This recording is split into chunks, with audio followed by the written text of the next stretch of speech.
last to fall. I won't shed a tear for them to see. And I won't have your name to call. 'Cause I will be the last to fall.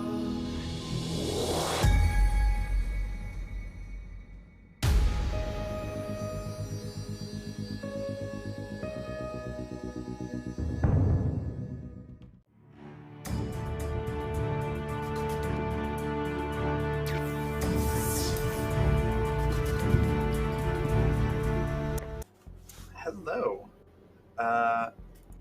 As promised, we're back, and I have some very lovely people here with me. So before we jump into all of the action, I'd like to see everybody. So let's start with, we're going to go words are hard, clockwise. Let's start with Buster. Tell us a little bit about your character and what they look like and all that good stuff. Buster Pomoche. That means my name is Buster. For those now, you all know how to introduce yourselves in Klingon. My name is Buster. I play the captain of the ship, Ba'aj. She is a tall Klingon. She is. I would say that when she walks into a room, she probably makes a grown Klingon man feel underage. She is. She's very present kind of person, but tall, dark hair. Pretty much. I mean, she looks like this. There you go. There she is. But she'll let you know. That's Ba'aj. Ba'aj. Fantastic. Next, we've got Shauna. Tell us a little bit about your character and a little bit about you and everything too. Hey, I'm Shauna, flying Cirrus, and I am playing Jadur, the ship's engineer, who's a little on the smaller side for Klingon, has her hair tightly tied back, and always has a look on her face that someone just insulted her. Just very gruff and grim. Nice. All right, and next we've got Anna. Tell us a little about your character and everything, what they look like. Hi, my name is Anna, or Nymeria. I use she, they pronouns, and today I will be playing Valkyris, who uses they, them pronouns. They are the ship's sort of science, archaeologist, anthropologist type of person, and they have sort of a very stoic, eloquent way about them. Fantastic. Next, we've got Kat, Cleric of Court. Tell us a little bit about your character. I'm Kat. I'm a Cleric of Court. I am playing Tahana. I'll get that pronounced right someday, but not today. I think I need to have a cold first. She is the eldest child of a house. There are no sons, and she has a lot to prove. And she may or may not have feelings for somebody on board this ship. Interesting. She's also the con officer. Oh, right. Fantastic. And then last but not least, Deb, tell us a little bit about your character and what they look like and everything. Hey everyone, Dev here. My character today is Ka-Lek. He is the ship's surgeon. He's a bit small for a Klingon, and I think especially in the arms and shoulders, lacking a little of the musculature that you would expect to see from a warrior. But he's a ship's surgeon and has some sort of strange, potentially experimental ideas about how to keep everyone in fighting shape. Okay, very cool. Then I, of course, I'm Raven. I'm going to be the game master for the game. And we'll be playing all of the other characters and potential foes that they will be facing. Before we jump into the game itself, real quick, I did want to say a couple quick things about sponsors. So this season, we've got sponsors with World Anvil. They help you forge some new worlds. It's really cool stuff. Also, as they say, take your D&D to space with Mage Hand Press. HM Press makes some amazing content. They're doing, and they've got Dark Matter out, which is their sci-fi book. You can also discover from Helmgast and deep dive into more tabletop adventures than you can possibly imagine with Modiphius, who makes this wonderful game. There are links in chat, or if you're watching on YouTube, they should be down below. And if you are watching on YouTube, hello, thanks for watching. So let's get into the game here. So all of your characters have been called, transferred, wherever you were before. You have been given an urgent message to congregate on Qo'nos. You don't really have a whole lot of idea about the exact details, just that you've been given a mission of the utmost importance to the Empire, with an opportunity for honor and glory, unlike any mission you've seen since the Dominion War. For our audience's benefit, this is taking place shortly after the Dominion War. We are kind of in our own little pocket timeline, so it may not follow exactly to normal Star Trek canon, but this is within a few months after the Dominion War. Martok is the High Chancellor now, and that's kind of where things are. So you've all been summoned to the chamber of the High Council. What I'd like to do is kind of see what your character's feeling like.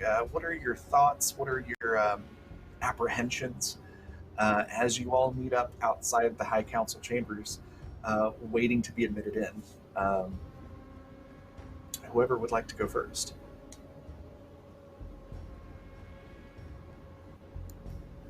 Dodge I think, expects to be called. yeah. She's not surprised. Buster, we'll start with you. She is not surprised. That's all I have to say. All right. Anna, what were you going to say? Valkyris, I think, is also probably not surprised, but more from the perspective of they come from like a long lineage on one of the Klingon core worlds, and so because of their family like political connections, they've kind of been training in the etiquette of what to do when the Chancellor summons you to their chambers and things like that. So they're just like, okay, this is important, but I'm not nervous. This is all going according to plan. Fantastic. Who would like to go next? Sure. By contrast, Kolek is quite surprised. Doesn't believe this to be a mistake that's been made, but probably a setup. Somebody's trying to catch him being a little overconfident, and he can probably work that into an opportunity for himself. But something's up here. Okay. Doesn't make sense. Gotcha. So we've got two that are pretty much not surprised, sounds like.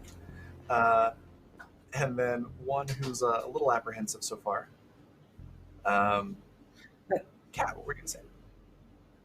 I was going to say, Tefrana is, she's been expecting this. Her father's house is on the rise, the House of Crom, and she was told that she was going to be summoned, and that there are expectations on her for this.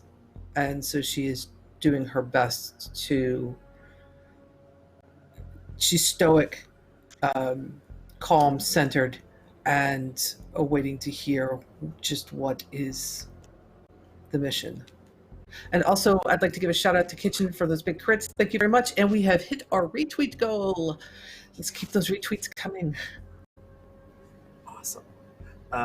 So that means something nice will happen for the crew. I have some ideas on that. So that'll come up soon. And also a quick shout out to our raiders from Black Hats. Thank you. Black Hats. Follow Black Hats. Thank you. The raids have begun. All right. Yes. And then last but not least, Shauna, say your character's name again for me. Jadur. Jadur. It's going to take me a bit to get Jadur you to your character names. Yeah, it's a little bit. But yeah, she's in contrast to some of our people here. She is irate, at ease. She spent most of her life outside of Klingon power structure, and being this close to like High Council business just puts her ill at ease. She doesn't know why she's here. She's kind of like fidgeting, just kind of like just has this just scowl on her. Okay. So it's a pretty decent contrast of just energy coming off of everybody as you're waiting in this waiting room. It's like most Klingon buildings, it's somewhat poorly lit, a lot of red light, with very uncomfortable, basically just like planks on a metal base, essentially. It's not very comfortable seating. But fortunately, unlike his predecessor, Martok doesn't keep you waiting very long. You're sitting around with the task of sort of thinking about what's going to happen for only a few minutes before the great doors open. And as they swing open, you can see into the Great Hall. Perhaps some of you have seen it before. Perhaps others have only imagined what it looks like. But you can see it is, as the name would suggest, a great hall. There's a long red carpet going down the middle over a black sort of smooth stone floor. At the end of that carpet, there is the seat with Martok, the Emperor sitting elevated behind him, and the High Council members. And the guards at the door motion you to go forward. Do any of you want to do or say anything before Martok starts speaking?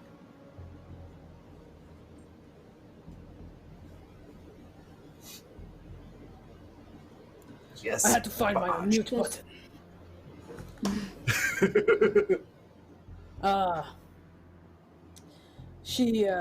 And this is like they're going in, right? You said, like this is them walking in. Yeah. I'm simply going to look at Martok and give him a very assured nod. It is well known that Barge was not a big fan of Gowron, so it's like she's giving him that, it is good to see you here kind of nod. You know, that's it. That's really it. You, for a brief moment, you do make eye contact. And he's got of course, only has the one eye, but he does now have a fancy, for a Klingon, eye patch now. So it's very nice. But he makes eye contact with you for just a moment and nods. And as Klingons do, you have that communication of a lot of information with a single glance. And you get the feeling that Martok respects you and is glad you're here as well. And you get that sort of, mutual distaste for his predecessor communicated. Other than that, you're escorted all the way up right in front of the throne area. And there's uncomfortable silence for probably about 30 seconds, where Martok just seems to be sizing you all up. Some of you, such as Baj, there's an immediate look of respect and just the sense of, I've made the right decision. Others, maybe he seems a little less sure. But at the end of that silence, he does stand up and speak. And I am not going to try to do Martok's voice because I don't think I could do that justice. But imagine this in that gruff Klingon voice. So he speaks to all of you and says, "You've all been summoned here because you show a reputation for honor and glory, or because you show potential for it. Word has come to us from the far reaches of the Gamma Quadrant that a special item, an artifact of great worth to the Empire, has been found. One that was previously spotted by, and he kind of has a little bit of a change of tone in his voice, like he's speaking about something that he's agitated about. Something that Worf and Kor found previously and failed to bring back. Of course, I'm speaking of the Sword of Kahless. Our first Emperor's sword, the one that forged the Empire. I don't need to tell you how important it would be for us to get that back. We've heard a lot of rumors, we've gotten some leads, and our intelligence has confirmed that some of them appear to be legitimate. So now, more important than ever, with the aftermath of the war, the change of leadership, needing to unify our people, we need to go get that sword and bring it back. So to do that, I've assembled you all as the senior officers of your new ship, the Orshvon, to go out and find it. Your ship is a brand new bird of prey, and it's been equipped with some of the latest in stealth technology. And a quick aside from a GM, the boon, you have an upgraded cloaking device on your ship rather than a standard one. So we'll go into some more details when it's applicable, but your cloaking device is going to have some fancy features. Thank you again for all those retweets for that boon. That cloaking device is going to come in handy later. So he mentions you have a very fancy cloaking device. Tells you those are pretty much the details. You'll have, or the generalization summary of the mission, you'll have specific details in your orders to your captain. He looks at you, Baj, gives a gruff nod. Says your mission is to start immediately, so gather your things, report to your ship, and kapla. Gives you all a lot of notes. Sits back down, starts typing away on the pad. With that, you're given leave to exit the Great Hall and go to your ship. Now, you don't immediately have to go there. If there's anything on Qo'nos you'd like to wrap up before you start your mission, though obviously time is of the essence. So with that in mind, is there anything you all want to do before you head back to the ship?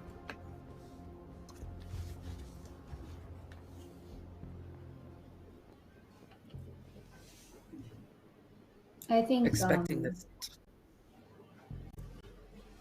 Tavana is going to go straight to the ship.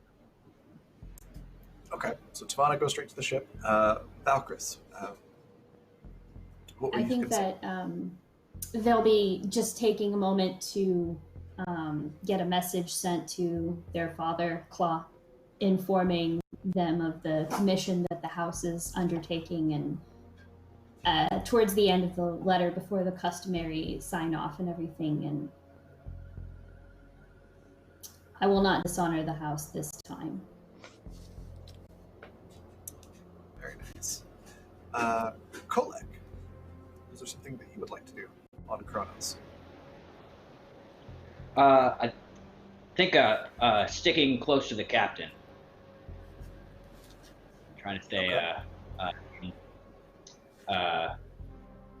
where I'm supposed to be. Perfect. And then Jandor, is there anything that you would like to do? She wants to go straight to the ship, kind of get acquainted with it. It's a new ship. Try and figure out what its strengths and what its weaknesses are, Sure. as well as its layout.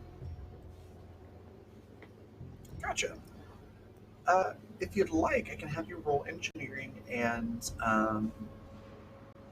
let's go with engineering and insight to take a quick survey of the ship and see if you notice anything wrong or if you notice anything that's better than normal. Okay. 2d20. 13. And combined, it was 14. Okay. So what was your target was 14, you said? Yeah. Okay, so yeah, you succeed. You take a look around the ship, and everything seems to be in perfect shape. They've spared no detail, no expenses, or anything in getting this ship prepared. So everything is working perfectly fine. You also notice that the cloaking device is upgraded, as was mentioned, and it's upgraded in such a way that you can't exactly fire while it's cloaked. So there still is that limitation, but instead of it having to be a drop cloak, now fire, it's a little more automated. So you can go into cloak and out of cloak much more quickly than a standard cloaking device. So you will be able to defend yourself and hide much more efficiently than previous birds of prey, which will come in handy should you end up in the Gamma Quadrant, which is all of the leads and rumors look like that's where you're going to be heading eventually. Mm-hmm. So yeah, you find out that information. Nice. And is this one of the? This is one of the smaller birds of prey, right? The. Yeah, it's relatively small. You don't have a large crew. It's everybody who's here is pretty specialized. So you have certainly a more trained crew than just your run-of-the-mill ship out in the fleet. But you don't have a lot of people, and it is a smaller ship. Because essentially you're on a sort of a reconnaissance mission more than anything else. Your goal is to bring back the sword, but it's going to be a lot of information gathering and looking around first to get to that end. Nice. So yeah, and then Bahaj, you said you were going to head straight to the ship, or was there anything else that you wanted to do to prepare? Actually, Baaj is going to return to her home on Qo'nos, her family's estate. And she would, because, I mean, she just got these orders, right? She didn't know going in. So she is going to go to her advisor, as, you know, as Klingon House, she has bodyguards, things like that. So she goes to her home to make sure that her advisor, she tells him, she says, Dukaf, I have been assigned to go find the Sword of Kahless. Take care of things. Okay. And then she just gathers up what she needs, like a small bag, you know, because Klingons go light, so to speak. Batleth, the usual, you know. Just gets her stuff. And I guess it's Qo'nos is with her. She just kind of is like, yeah, you know, this is my crib. But she she just kind of. She goes there, she deals with that, so it takes her probably like, I don't know, an hour, half an hour, somewhere around that to make sure everybody's squared away, all her loyal men and things like that, and then she heads off back to the ship. Now, quick question. Kolek was staying pretty close to you. So do you allow Kolek to accompany you on this trip? Oh, absolutely, yeah. Yeah, she knows him. She recognizes him. Okay. She even says to him, it's been a long time since those days. It is good to see you. Just good to see you as well. I'm glad you're here.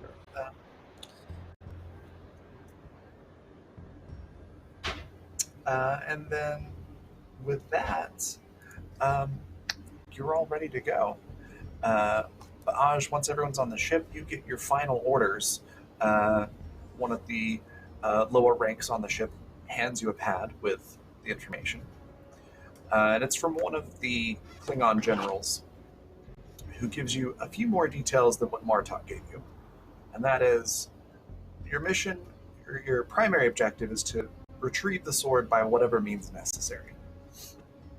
But he also lists some secondary objectives. And that is to look for and identify places in the Gamma Quadrant where the Klingon Empire could effectively expand their resources. Essentially wants you to spot places that would be easy to conquer or claim for the Empire, as your resources in the Empire as a whole have been rather depleted from the war.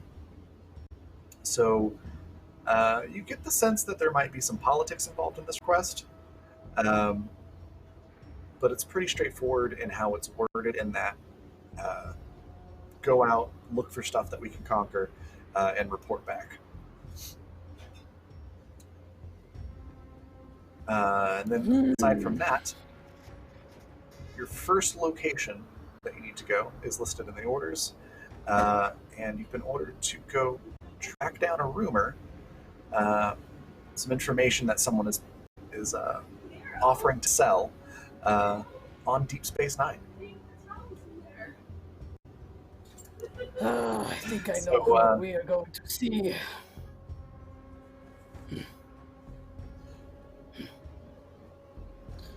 Helm. Quantum. Yes. Full speed. Heading Full Deep speed. Space Nine.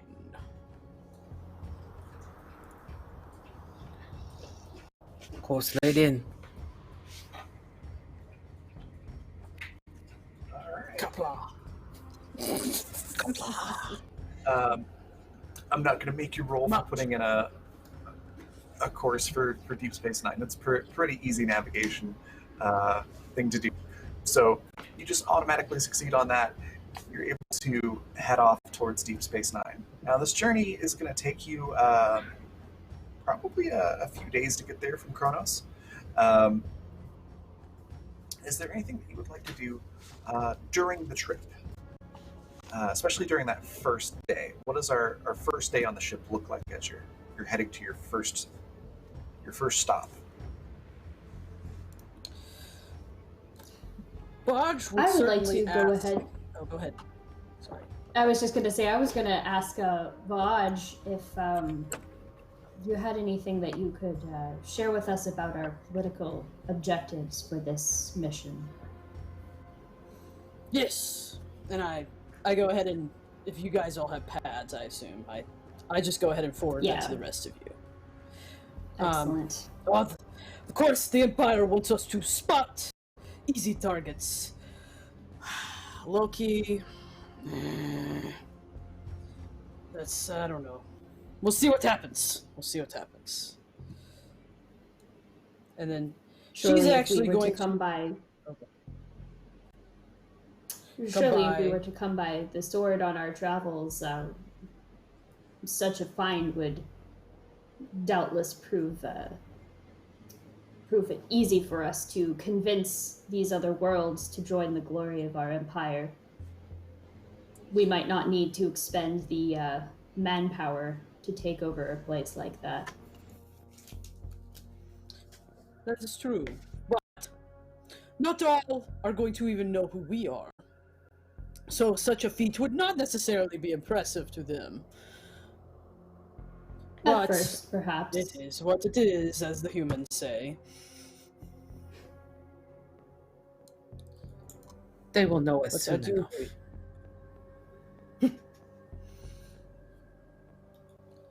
But let me ask you all. Where do you come from? What houses? What is your standing? She just kind of looks at all of you and just kind of, I guess she'll look at Tafana first, since she spoke last. House of Crom. My father is General Crom. I served under him in the Dominion War. We are an old house, and one that is returning to power. I'm surprised to see Valkyrie here, though. Return.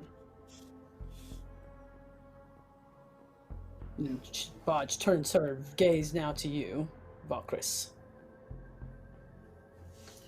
Thinking you look familiar, you look very familiar to her.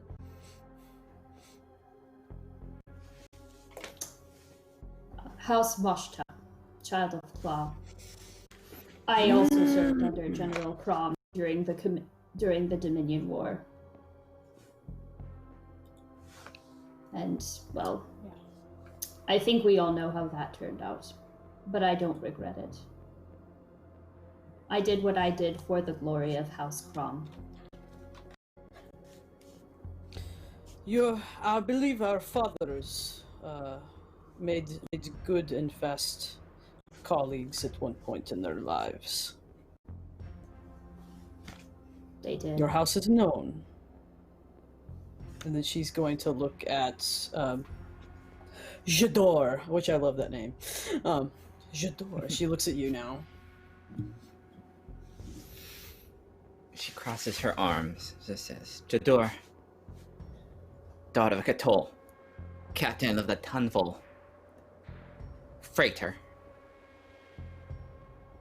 And she'll look at the rest of them and see if they have any reaction to that. She's kind of tense at this. Boz just nods, and she doesn't necessarily have any negative. She just, it's good to meet you. And then she finally looks. She finally looks at Kolek and she says, "We are acquainted, Kolek, but you should tell the others who you are." Acquainted more than you know, I believe. My upbringing is humble. Colony of research and education. A low house, but one that is pledged to Qo'nos.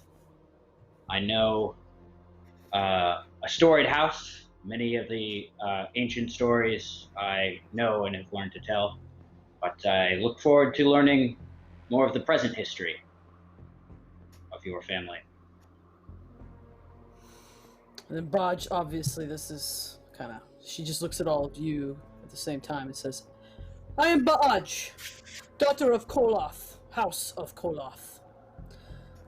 I served with Starfleet for the last... I don't remember human years very good. Maybe 6, 7? But something like that. I was posted with the Starfleets by Gowron.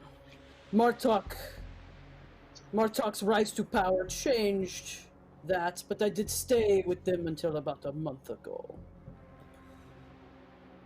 It is a very interesting military style, but I learned much.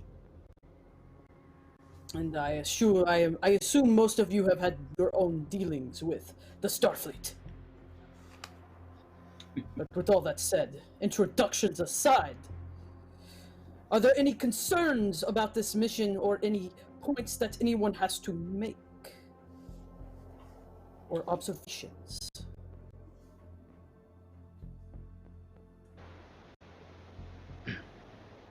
Well, Captain, it's a mission based on rumors. Rumors can find their way to many places. Wonder who else knows what we're about to find out. There is an old human album called Rumors that's really good too. But, that is true, and we will be flying by the seat of our pants. But, we will do what we can to assure ourselves of what is true and what is not true. I have great strength in the art form of getting information out of people. That is where I will be most useful in this mission. I assume each of you can do things in your own ways to prove or disprove information or to help with that endeavor.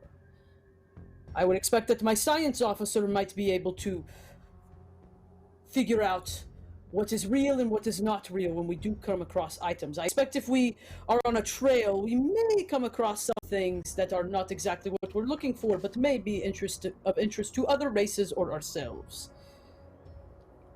But no matter what we do, we will do it with honor. Honor above all else. You will find that I am not typical of the most Klingon captains you have worked with.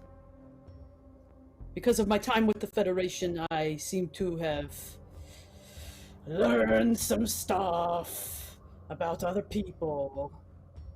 And they always have something to offer that we cannot ourselves offer. But with that said, at the end of the day, you are Klingons. You will do everything in your ability to make sure we attain our goal. Does anybody else have anything to comment or add at this time?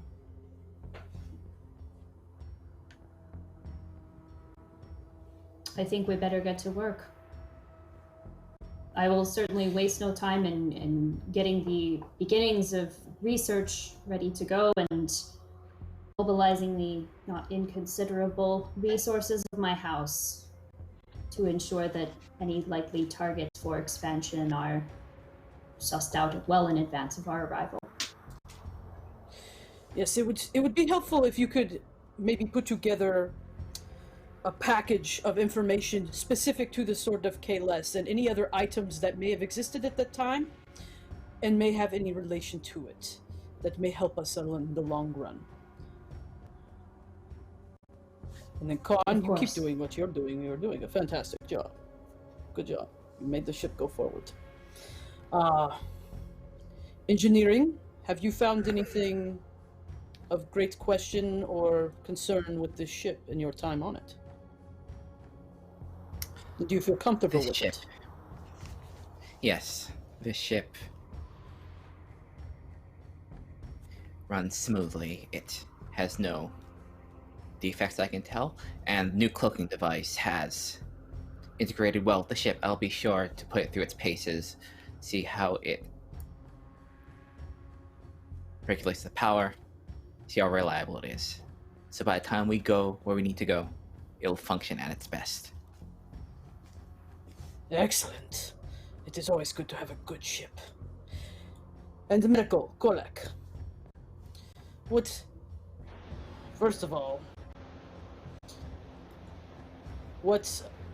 if there is any, sorry, I'm just trying to think of what to say to you. Would you take the time in the next days to make sure that you have checked in with everybody aboard to make sure they are to optimal physical condition, and if there are any concerns, be sure to help them along with those. But report anything of great concern to me. Of course, my captain. As your medical officer, you will all be surprised to find out that I have never met anyone that I believe to be in optimal condition. And I'm sure some of you may take this as disrespect, but I will find how we can push each and every one of you to perform just a bit better upon this mission. Because that is my job here. That is the job of a Klingon doctor. Why would anybody here take any offensive such a thing? Anyway. The only offense is in suggesting that we are less optimal. You look optimal to me. I must say, it's a very attractive crew.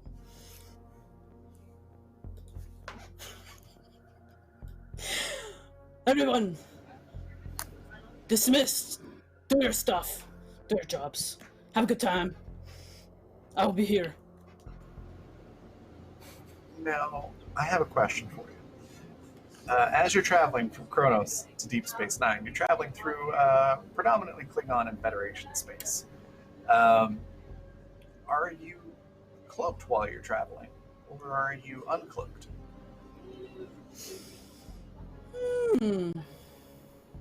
Has nothing to do with the 16 I just rolled. I don't think Bodge would want us to be in cloak. Honestly, from her perspective, if there's any trouble with Starfleet, she's like, let me call some friends. You know, like, she's not worried about it, so she's like, well, we're just going to DS9. Whatever. She's done anything to hide, so she wouldn't have made that order. Unless anybody unless any of y'all had a reason that y'all could argue. So.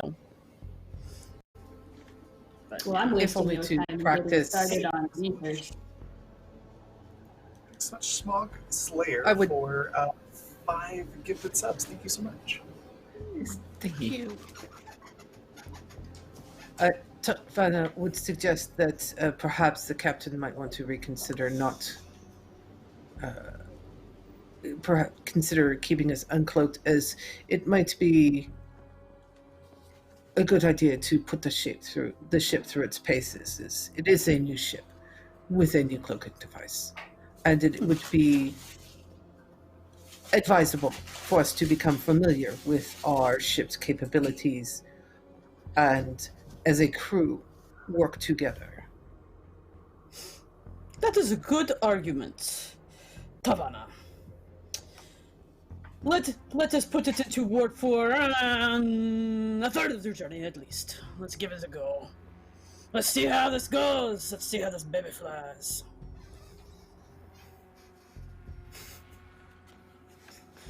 So yeah, she goes, yeah, we're gonna cloak for a little while. Just to see. Alright. As you, actually, since this is a new fancy cloaking device, I am going to have our engineer. Let's do engineering and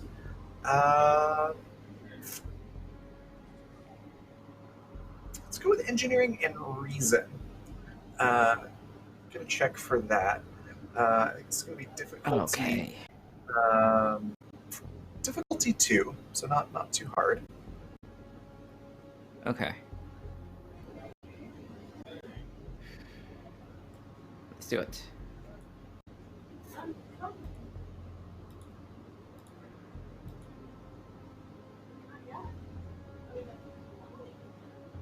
$12 and a 19. So it's a 12 and a 19. What's your target number for that? Target number is 13. 13? Okay, so 1 success. So with that, you do activate the cloaking device, but there's a little bit of a glitch in it. So most of the ship is cloaked, but to anybody outside observing, there's like one little disruptor pod just floating through space on its own. So it's not 100% cloaked. And as you get closer to DS9, moving through some areas that are bordering on Cardassian space, as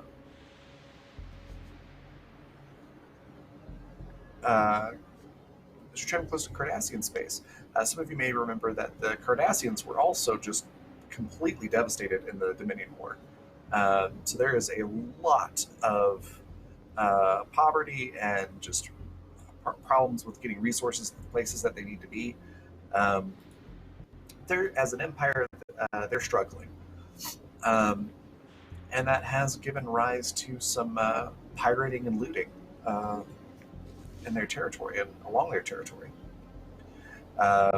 So, thanks to Smog Slayer for those gifted subs, we're going to have a story event happen here, which is those pirates have noticed a Klingon disruptor flying through space on its own, and that's a rather curious thing.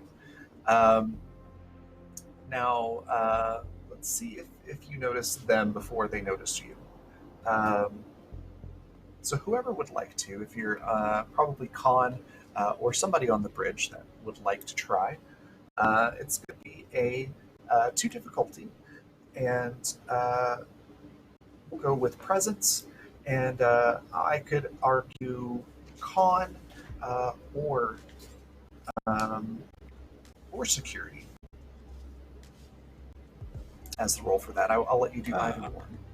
Okay. can do presence and con. And I'm I sorry, I'm attest that- not. Sorry, what was that? I've only played with the sheet just a little bit. I apologize. So I just click task roll, correct? No worries. I'll yeah, walk it you should through this because be, I've done it a million times. Just click so that's what I click? Yeah, click the parameters, and then it's task Okay. roll 2. Usually the complication range Okay. is set by the DM, so you can ask, always, what's complication range, and then you Okay. just click the number. And then if you have a focus, make sure you click yes, because that will help. It does it all. It does all the calculating for you, but when you have a focus that applies, make sure you know to use that. Make sure you ask, like, hey, Okay. DM, can I use this focus? There you go. All right. All right.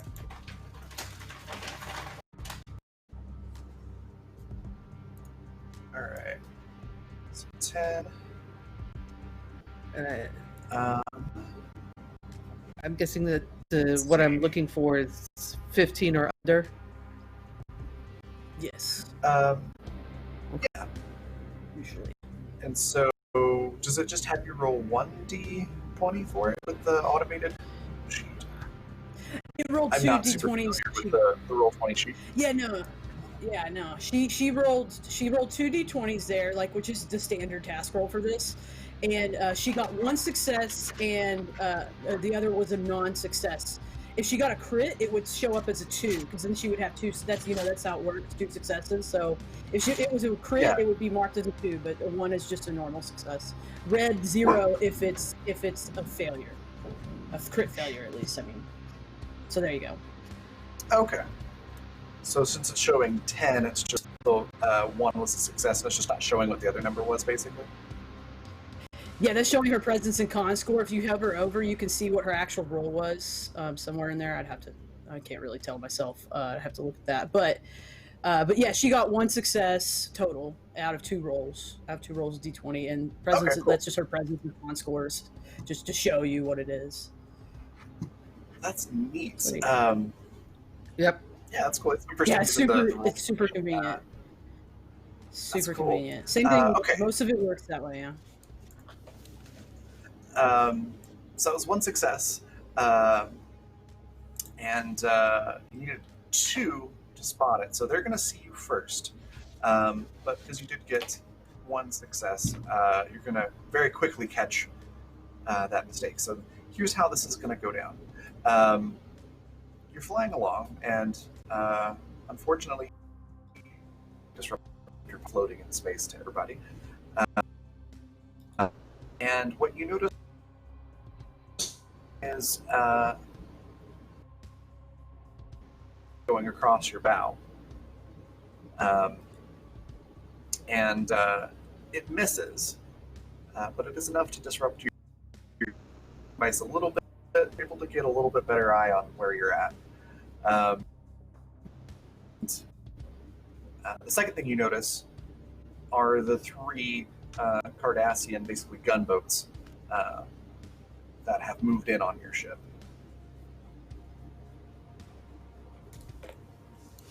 What do you do?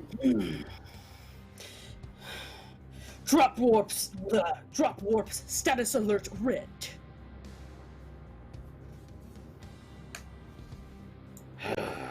Done.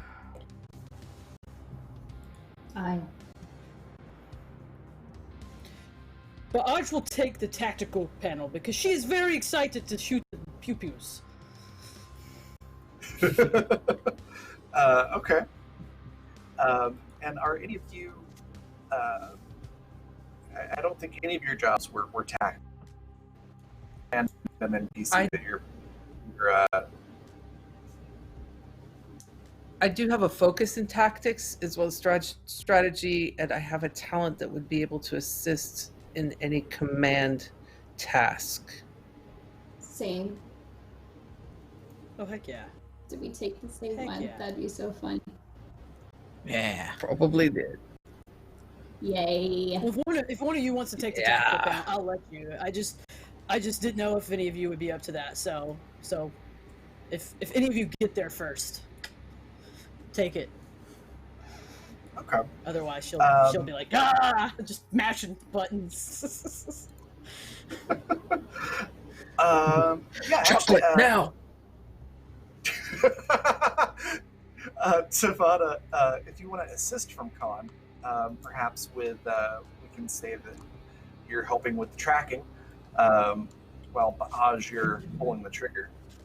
I'll let you both roll, and then if Tamana gets successes, we'll work that into whatever you roll.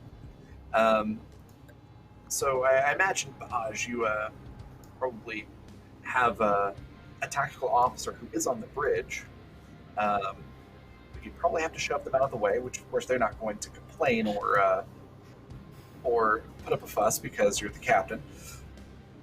You're able to sorry, I just saw the clip. Fire the pew pews. That's fantastic. You're able to shove them out of the way. You're looking at your tactical display. Kat, let me go ahead and get a. Since you're using the con for this, I'll let you use con and presence to track this down. And then you mentioned you had a focus that might help again.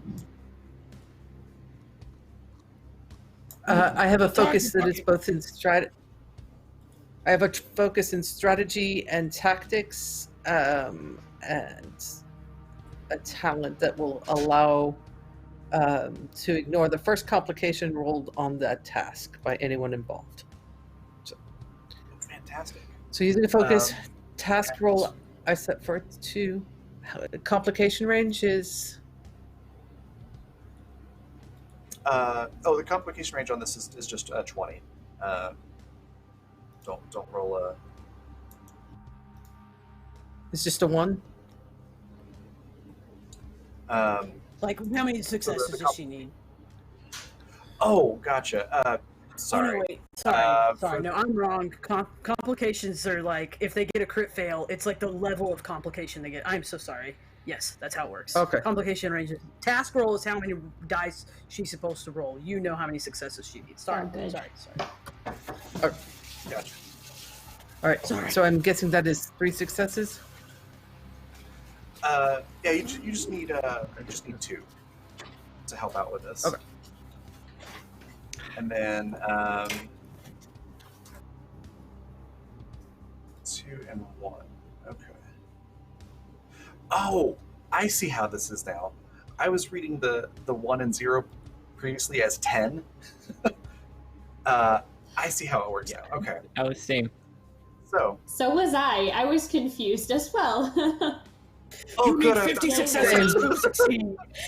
I was like that.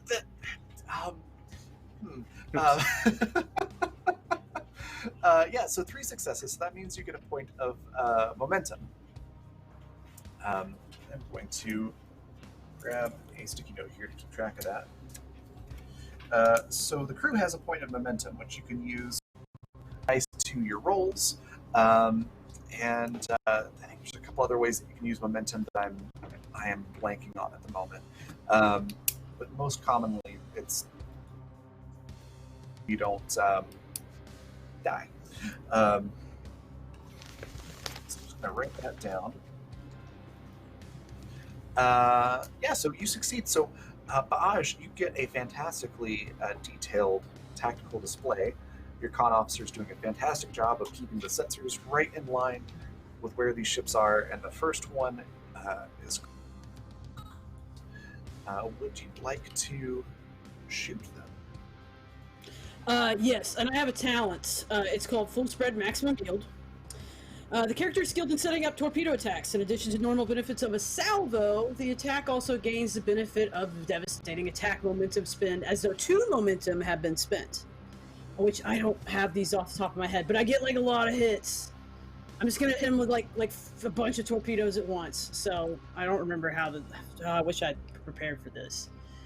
So she's gonna hit him with a bunch of stuff.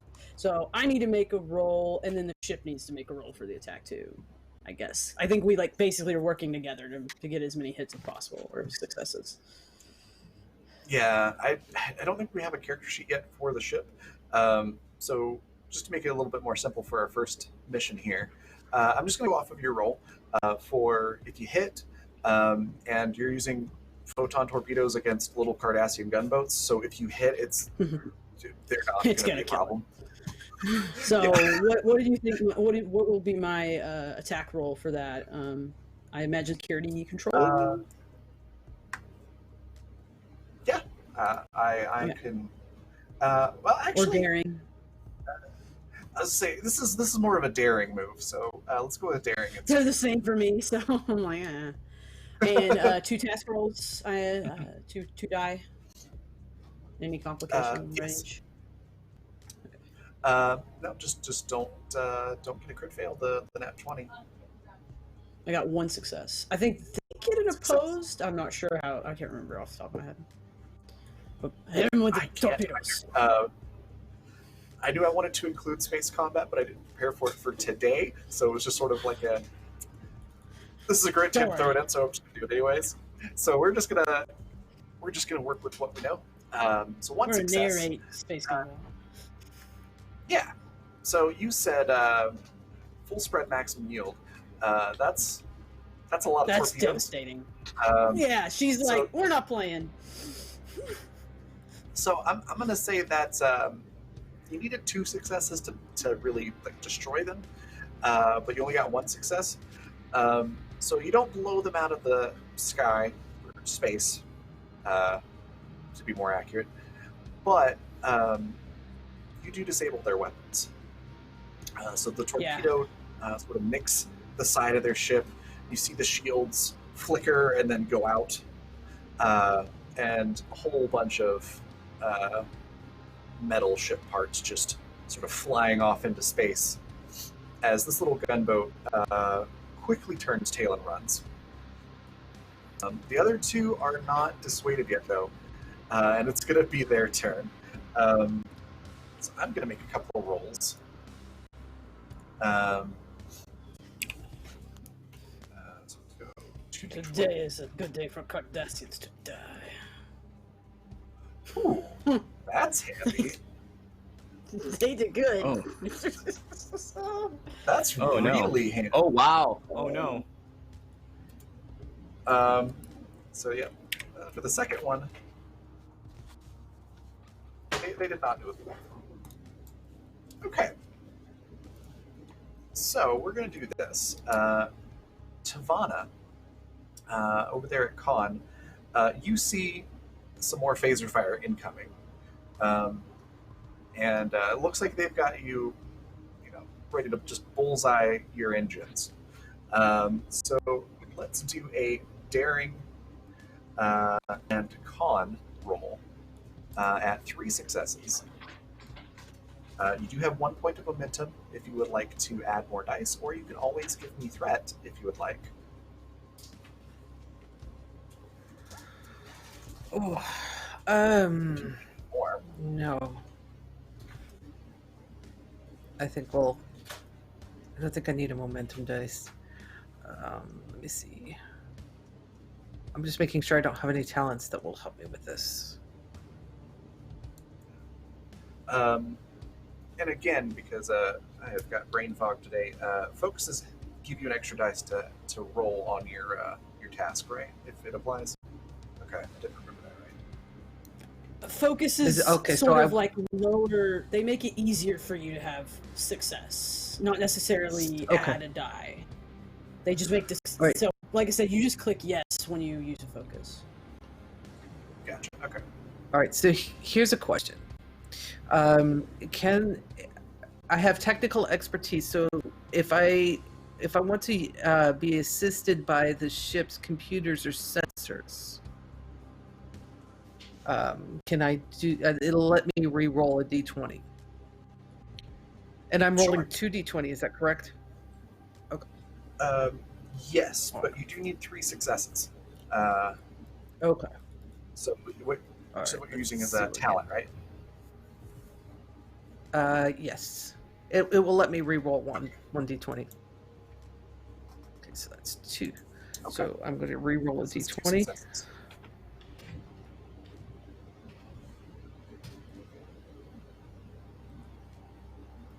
I That's don't a know how that 3. will count because I rolled a 3. Mm-hmm. I think that's supposed to work as like you can re-roll it to try to get another success rather than like, or make a non-success a success rather than add a success. But Oh, okay. I'm going to be nice and include it, and say that you do just barely manage to dodge this. This being your first combat, you feel like you have beginner's luck from somewhere. And the phaser blast, instead of hitting your engines and potentially disabling them, just skims off your shield. Though you do see a warning that your shields have dropped down to 60%. It was a really, really well-placed shot. You just barely managed to dodge. So they still do damage, but you save the engines, which means you can still maneuver and run if you need to. The second one is going to fire at you, and we're going to do the same thing. Daring and con. This is going to be much easier to dodge. You only need one success.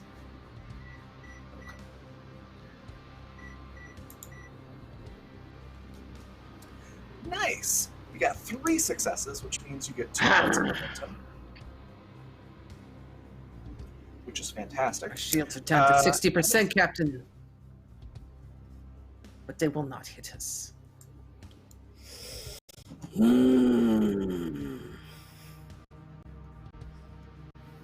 With that, it's your turn. Anybody on the crew can take an action here. Essentially, how for anybody who's unfamiliar, how combat works with this is that basically you've got I go and then the crew goes, and so you just sort of take turns amongst yourself on who acts, and then it just kind of goes from unlike some other tabletop games where it's like each person has their own order and like an initiative type thing. It just goes from the party to the opposing force to the party, kind of back and forth like that. And you can spend momentum to keep that. So, for example, if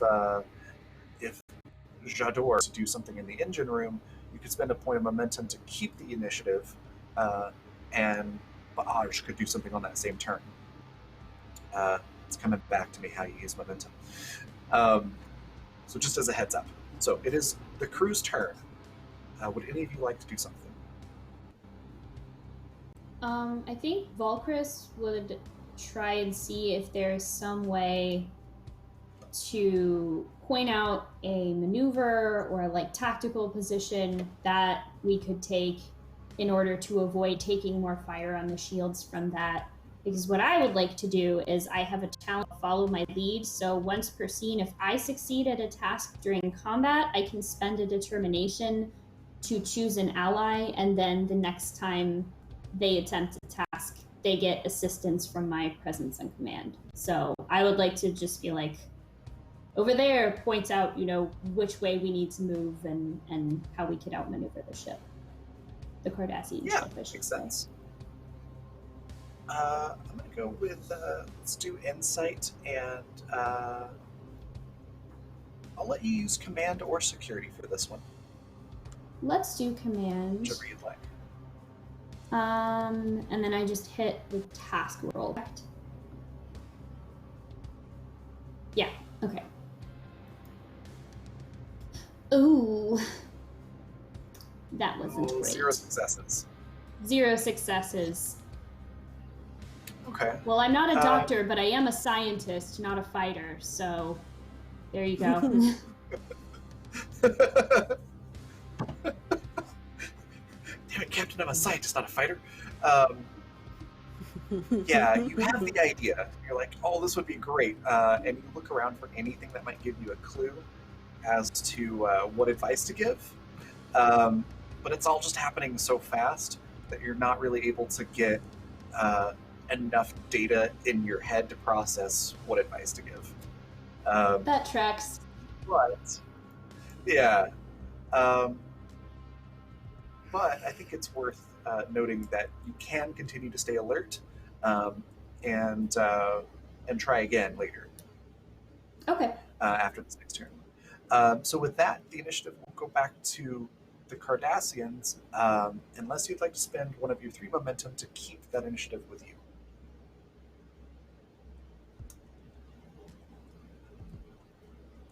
I'm going to take that as a no. So we'll go over to the Cardassians who are just we going to have- shoot again. Did we all have to decide that, or was it just me?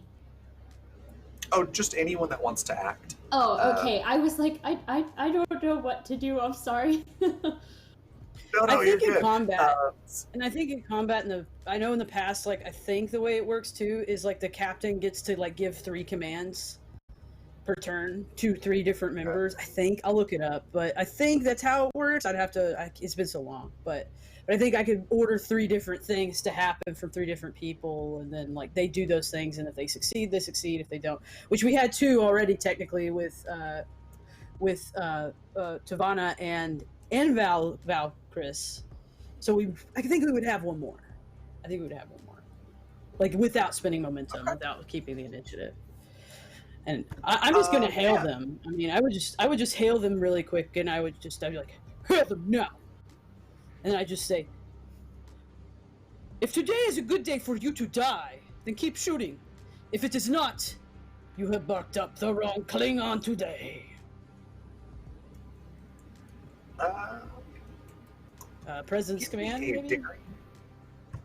I'm going with daring in command. So you're trying to intimidate. I'm literally trying to give them a chance. Tell them, hey, if you want to live. I'm going to use my. Can I use my ship engagement tactics? Focus.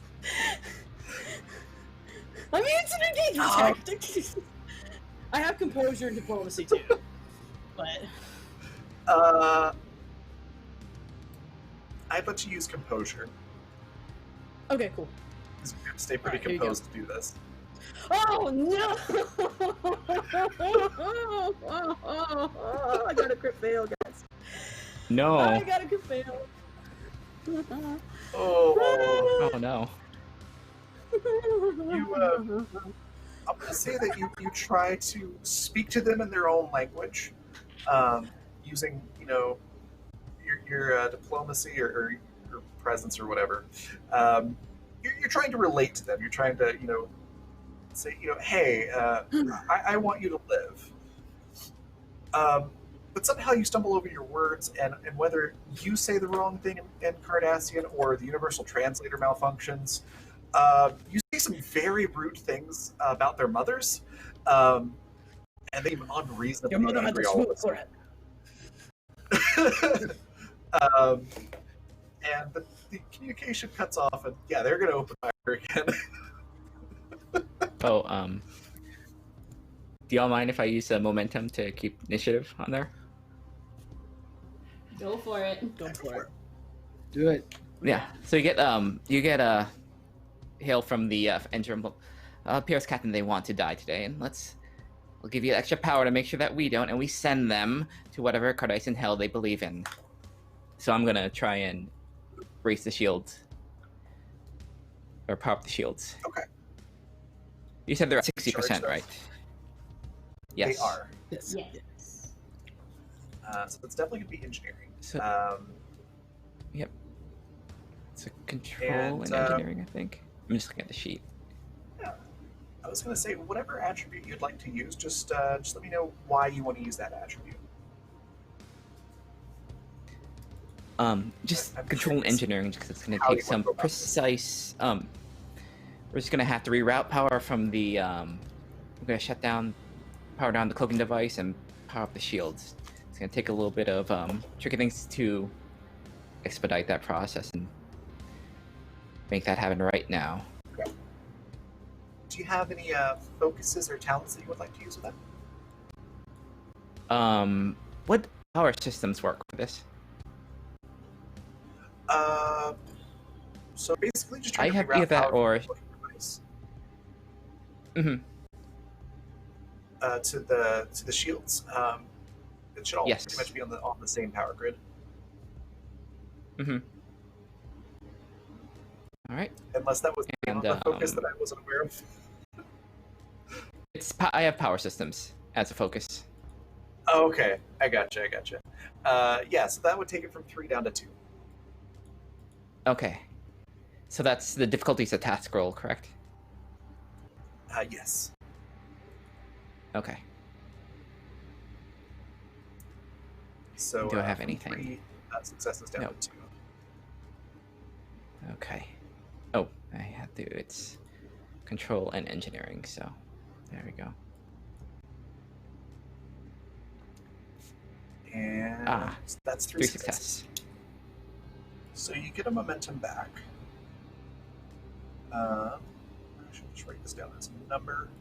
There we go. So you get a momentum back. So you basically kind of don't have to spend the momentum to keep the initiative there. You kind of net back to the normal amount. And yeah, you transfer power from the cloaking device, which means you're unable to immediately cloak until you reset that, essentially. But the shields are back to 100%. And we'll say they're a little bit reinforced as well. So you got a little extra shielding before it drops down again. How do you report that back to the bridge? Command, shields up at full. A little bit extra. And give him hell. Nah. That means good in Klingon. All right. All right. With that, the turn will pass over to the Cardassians again, and they are still very angry. They're going to shoot at you. So the first one does okay. The second one does pretty well. Ooh, they're rolling pretty hot. They are clinging ever stubbornly. Didn't realize my grunts of dissatisfaction were being heard. You said you wanted to shake down and see what the ship had. Captain. It's true. Yep. So This is true. I assume you'd like to try to avoid those shots. So Tavana, if you'd like to try and dodge those again, the first one you just need 1 success, and the second one you will need 2. All right, and I'm rolling daring and con again, correct? Yeah. Unless you have a convincing argument as to why you'd use a different attribute. I am open to thoughts. Those are good. So 2 successes. So you dodge the On the first, first one, one. no problem.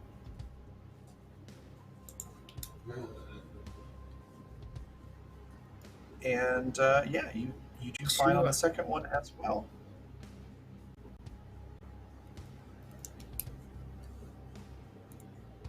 Fantastic. So More harder to hit than they think. yeah, and that first one you had 1 more success than you needed, so now you're at 4 points of momentum. As a reminder, you can have up to 6, and then after that, basically you have a max of 6. So if you get momentum after that, it just kind of gets wasted. So be sure to use it if you need it. All right, awesome. It looks like we hit another sub goal. So that's going to be another story event, which is very, very nice. Thank you so much for all those subs. I gotta figure out how I want to use that now. But in the meantime, Tavana, do you want to describe how you pilot the bird of prey to dodge those shots?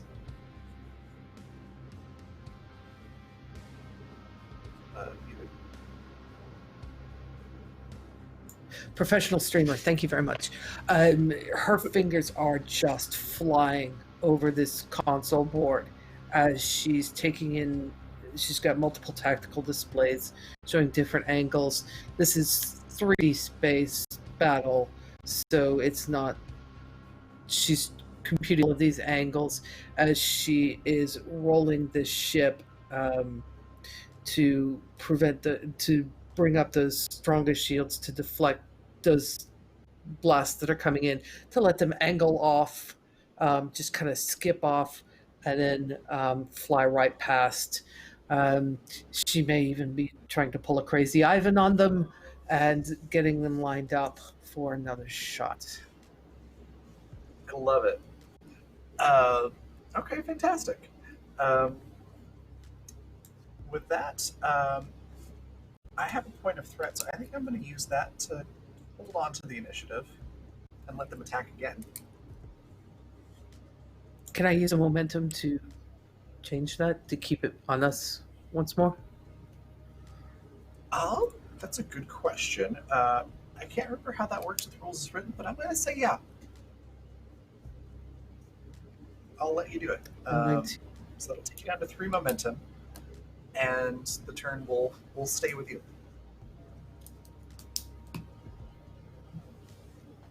I'm going to look at the So, engineer. Fire. oh, sure. You're saying the engineer? What? Tavana was going to look at is going to call down to engineering and look over at Valkyris and say, "Find us something to rid us of these pests."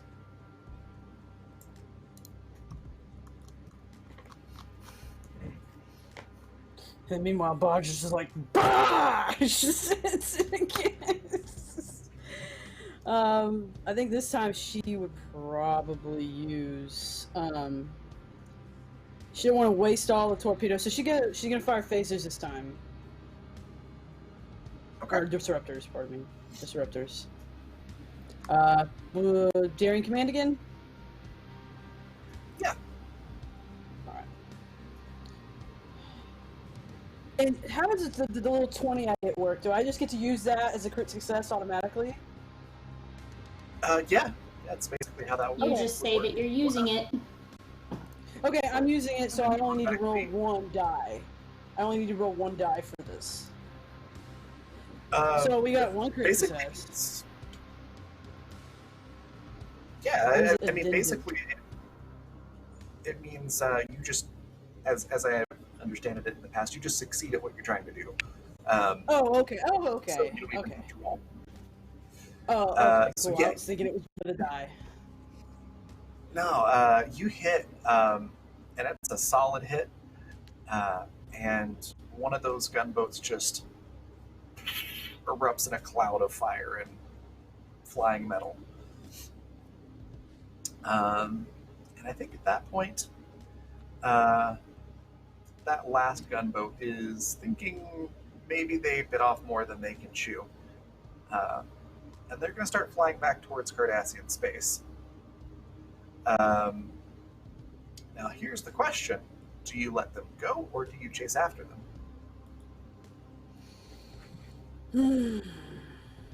Unless anybody has wants to chase them for a specific reason, Bodge has no interest in it. Not They can live to tell the particularly, no. tale. They may live to tell the tale of why you shouldn't try with a Klingon. Don't be trifling. Agreed. Now we can get back to the task at hand. And engineering, any concerns to consider before we go back to work? That was quite the shakedown, Captain. But no damage. The shields held up. Power systems are normal. And we'll reroute that. We route power to the correct amount of power to the disruptor. Heat sinks are off and uncalibrated to the new system, so we'll fix that. Other than that, we are Excellent. fine to go, and that was good. Go back to warp, uncloaked. Fantastic. And because of that brilliant use of Technobabble, I'm just going to say that, yeah, you don't have to make a roll for anything. Take you probably a couple of hours, but you get everything set back the way it's supposed to be, recalibrated. The cloaking device is working flawlessly, though you are traveling at warp uncloaked on orders of the captain. And yeah, you did a great job with your very first encounter. Took out one Cardassian ship, disabled the weapons on another, and made the other one run scared. So I'd say for your first day out on the ship. And then, yeah, it's going to take you a couple more days to get to DS9. Is there anything that you wanted to do in the meantime? At one point, I would really This is like just to very- get okay. started on some research so that I can track down all of these sort of any old legends or rumors or things that might lead us down the trail of finding this sword. And I also, with an eye towards scheming and plotting for the future, want to know which, if any, houses have invested interest in either the uncovering or the suppression of the sword coming back with us. Because And I would like I to always give a, ask who benefits. and I would like to give a shout out to the Chaos Corps for 30 retweets. Thank you. Yeah. Things are about to get interesting. And if I remember right, 30 retweets means I get to do something not so fun. Well, it'll be It's a fun, bane. but not so nice. Bane time, yeah. All right, I will keep that in mind. So one person or the whole crew. Okay. I'll keep that in mind.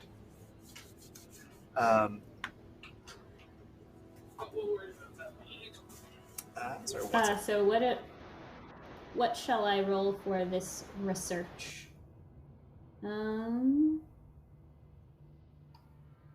Sorry about that. So for research, I'll have you Yes. roll reason and I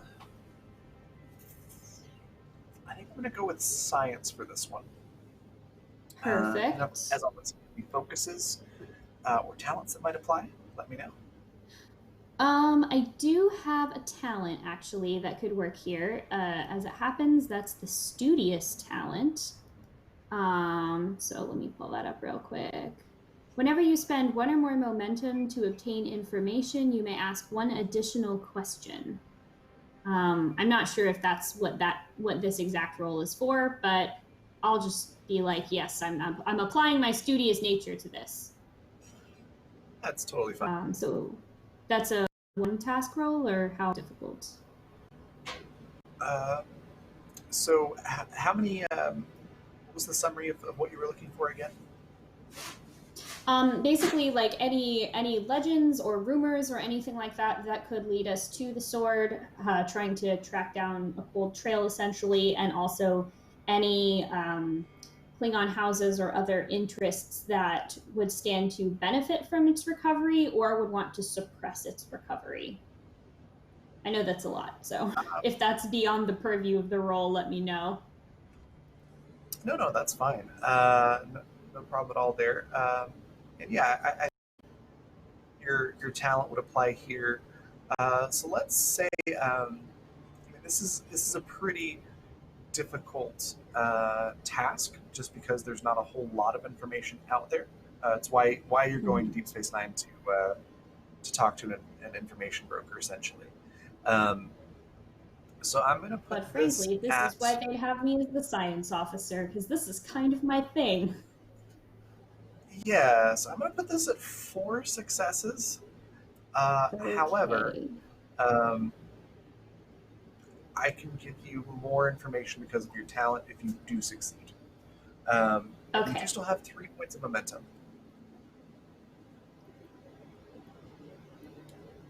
So the momentum does what? Adds more dice to the roll, or? Yeah, you can spend them ahead of time to add more dice, and it's 1 point for 1 extra die. Okay, and I would just be rolling 2 as is right now. Correct. So let's spend a point and roll 3. Okay. Just on the off chance, you know. You do have that auto crit as well if you decide you want to use that. Yeah, that would be a good time to use this. Thank you for that reminder. After all that, I would like to auto succeed at that, that roll. So I shan't roll, but thank Kitchen for generous crits. Yes, thank you very much. Yeah, so you look into it, and you're kind of following up on research that's already been done. Some of it by Core, actually, because Core did a lot of research into this uh, when he found it previously. And in the past, the House of Duras has tried to manipulate events to take the sword for themselves. Um, so you do sort of go down a little bit of a rabbit hole with that line, and you eventually find that it's highly unlikely that that particular house is still involved. Most of the prominent people have been killed in various pursuits of power. However, um, even though Gowron's dead, Gowron still has a house and family members who may not be super happy about the change of leadership. Um, and while you're not able to find any direct evidence through your research that they've done anything, um, you do come across a couple of suspicious inquiries that leads you to believe perhaps they may be looking into it, not necessarily to suppress finding it, but maybe to find it for themselves. Um, it's unclear their motivations, but members are interested um, and have inquired discreetly. So the fact that they're inquiring discreetly kind of gives you a clue that maybe they don't they won't want to know that. I don't want people to know that they're interested. Um, and then what was the you had like two other questions. What were they So again? the any legends or rumors that would lead us in the more specific direction of where the sword might be, because the Gamma Quadrant we know, but that's also huge. So anything that could theoretically narrow that down a little bit for us would be helpful. Sure. Um, so you do know about the Herc, and that they were the first to basically steal the sword. That they had stolen it and hidden it away for a very, very long time. Um, but so it takes you a little bit to kind of go through that. You're like, yeah, I know this stuff. I know this. I know this. I know this. So you're flipping through all the research, um, and then basically the trail kind of ends with the sword was beamed into space in the Gamma Quadrant. Um, the only thing that you really know is that it was on a normal travel route. Um, so there are quite a number of possibilities of who may have found it or picked it up. Um, but you're pretty sure someone picked it up because these rumors and things are happening. Um, but it's pretty much impossible for you to narrow it down to who it might be. Though you can because you used a crit. I'm going to say that you know basically which trade route it was or travel route. Okay. And to use that story event that was given from the hitting that sub goal. I'm going to say that while you are on your research and you're doing some inquiries, you get a video call from. It's basically like the Star Trek equivalent of unknown number. It's very mysterious. I would like to answer New Warbird who dis.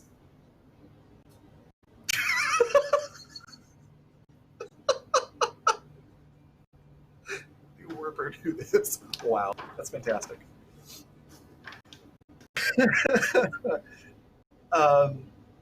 So yeah, as you answer, a very familiar, very large-eared character from Deep Space Nine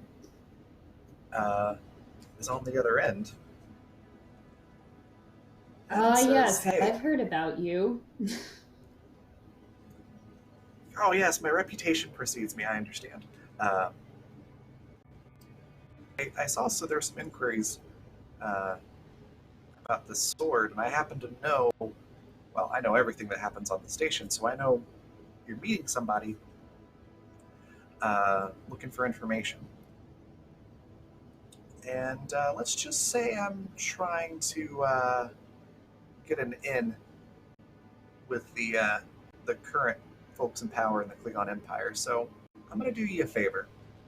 And when it comes time that I need a favor, just, remember this. There's something about, not repaying debts and honor and whatever it is you Klingons do. But I can narrow down that list of people that you're looking for. And that way, if this informant tries to give you bad information, you'll know what's up. And so instead of it being virtually any race in the Gamma Quadrant or Alpha Quadrant that would have been there, he narrows it down for you to other Ferengi, the Vorta, the Cardassians, and Romulans. So, Ferengi, Vorta, Cardassians, and Romulans, you say? Okay. And he goes on to explain he was able to get sensor logs from the runabout that Jadzia and Worf were used at the time to see what other ships were in the area. And so basically was able to narrow it down to ships from one of those 4 peoples. Okay. And then he just basically kind of abruptly ends the call, but right before he does, just says, "Now remember, you owe me a favor, and it'd be a grave dishonor to not pay that favor back." Okay. Now listen here, little man. I think he hung up on me. Captain? Captain, we received a call from a very strange individual. Somebody claiming to know all the ins and outs of the space station in Deep Space Nine. We know that we are now looking for the sword among Ferengi, Vorta, Cardassian, or Romulan trade pathways, which narrows it down, and I mean that genuinely. I would hedge my bets on the Vorta because it's their home turf. But the Ferengi, you can never... the Ferengi are always spicy. Romulans. Cardassians, Ferengi are spicy if you cook them properly. Oh, I would treat them. Oh my god. Because they're very annoying, and that might be the only way you could get them to shut up.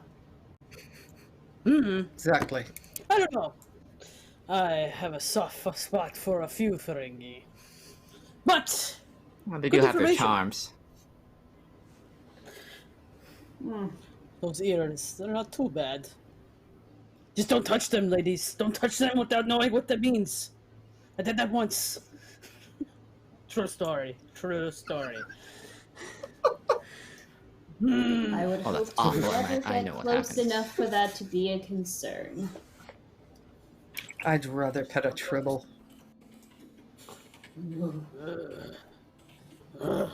Everybody on the bridge shudders at that thought. Shudder of revulsion shakes the warbird. For the record, chat. All right. They're not scared of them. We just don't like them. No, Bodge, good. This is good information. In the meantime, medical checks and stuff. I want to make sure Qo'nos gets to see each of the bridge crew as needed. But, how far are we away, Khan? How much time do we have? I believe we are still 2 days out. Yeah. Probably by the end of all that research and everything, you're only about a day out at that point. That research was A day. while. A day's worth of work. Well done. Oh, and by the way, on our way there, or while we are there, it's probably best if we keep the details of what it is that we're searching for between ourselves. We can come up with some kind of story or just be there for all I care, but I wouldn't want any listening ears to get ideas about what it is we're really up to. As far as anybody aboard any station is concerned, we are Klingons simply going to the Gamma Quadrant to survey in the interest of the Empire. And we can keep it that Not way. entirely untrue. Those are our orders. It is the best kind of truth. Those are the only orders anybody needs to know about outside of the people aboard the ship at this very moment. Good, good. I'm glad we all agree on this. This is good. So quick Focus. question for Kolek. Question. Yeah. What's up? When you say ears, are you talking about Klingon ears? Or are you talking about outsiders' ears? Outsiders' ears. Although, Klingons being the way that they are, yes, it means something to their culture, very unbecoming of public display. Let's just say. Although I would not recommend going and touching homeworld Klingons' ears either. That is personal, but not inappropriate. That is neither here nor there. I'm glad that we know ear safety. I'll get you all hearing protection if it is needed. I was doing so well.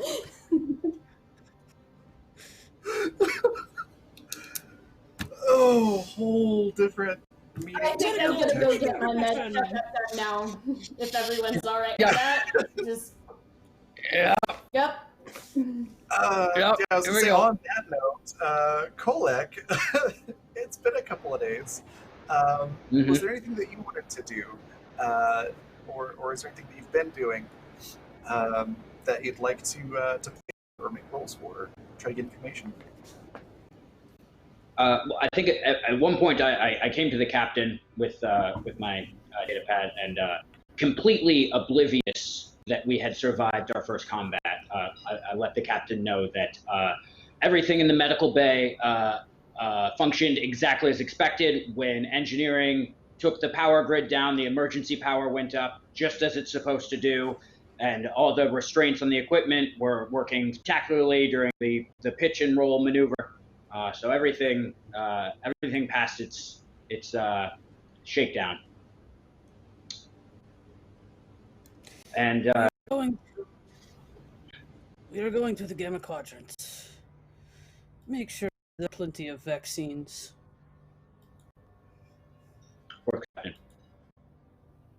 I've had too many space diseases with this Federation. Not me, but other people. Ugh. We Klingons, we are good. We are good. Bravo. All right. Resistant to a lot of things. It's true. DS9 will likely have relevant vaccines to the Gamma Quadrant, is what my point is.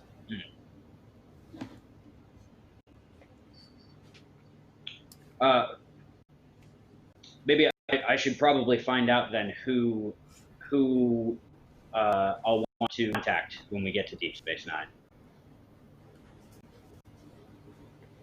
Okay. Good. Yeah, you're able to. That's pretty quick and easy information to get. It's, the chief medical officer of DS9 is still Julian Bashir, so you find that information, and if you'd like to contact them, through to one of the nurses there at the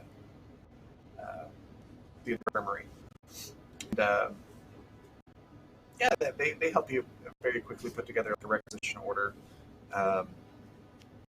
And because the Klingon Empire and the Federation are still working closely together, and I think at this point Vador had started joining the Federation. You have no problem securing those vaccines. And the nurse just says, all right, I've got the requisition order here. We'll have it just report back when you dock. Let us know which docking port you're at, and we'll have those delivered before you're ready to go. Of course. And Kolek goes back to some writing that he's been doing, some preliminary stanzas on each of the noble members of his crew, some overhyped descriptions of how they strike him, sort of on the first contact that we're having here, and I think gets to a stanza on J'dur and is a bit stumped. Goes, what's her deal? And maybe goes off to find her. Okay. Would Kolek find J'dur in the engine, I presume? Yes. This is going to be a number of kind of get used to the ship. So she's spending this time on basically what is the shakedown to just get acquainted with the ship. So yes, she's probably there. Okay. So J'dur, you see Kolek approaching, coming into the engine room. Looks like to talk to you. How do you two react to each other?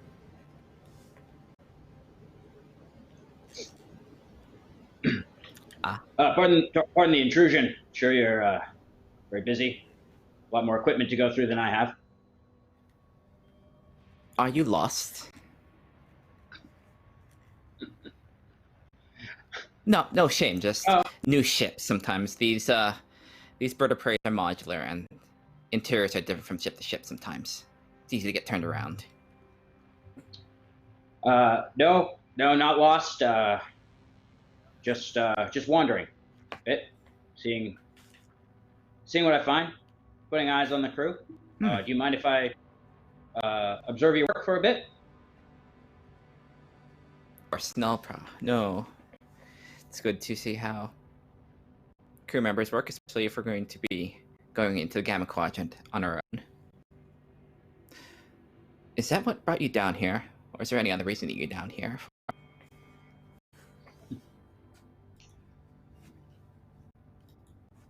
I'm curious about you, and of course, it's my job to have a professional curiosity about the performance of everyone on the crew. But you seem different. Why is that? What particularly sparked your interest? Is it the accent? The frontier accent. Spent enough time on the edge in the Klingon space, you're bound to pick something up. Spend time generations down there.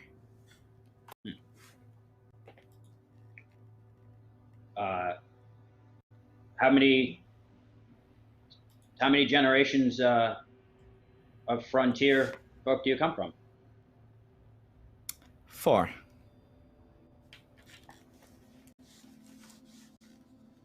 And what do your people do? We trade goods. Run a freighter.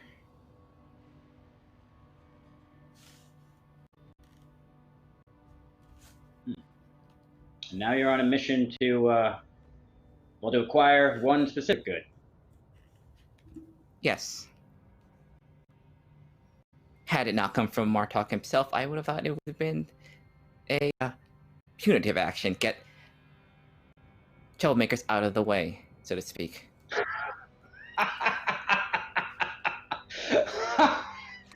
Now that is a possibility I hadn't considered.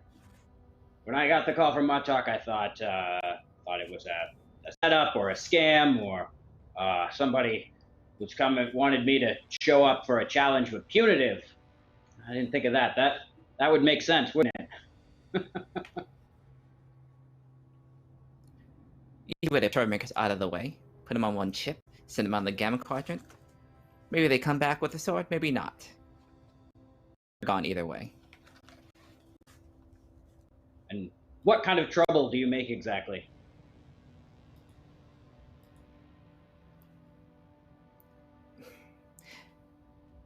Some call it insubordination, some call it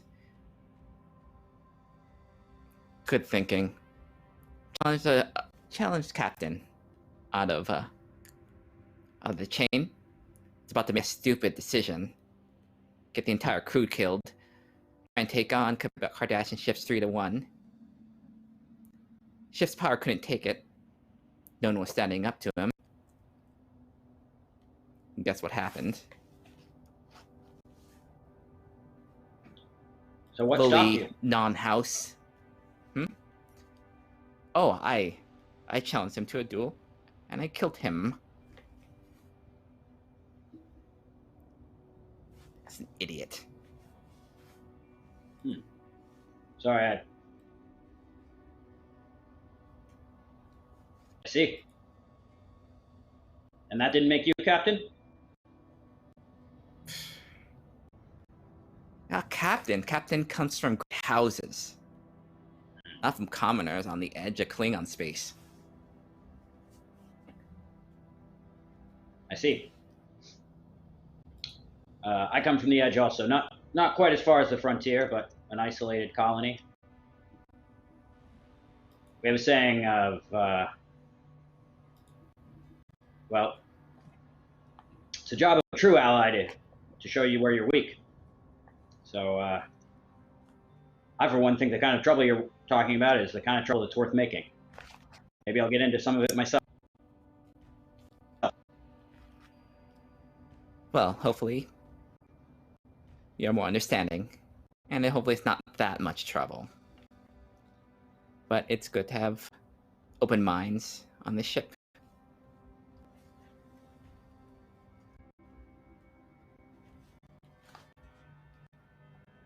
And what weaknesses do you see? Any?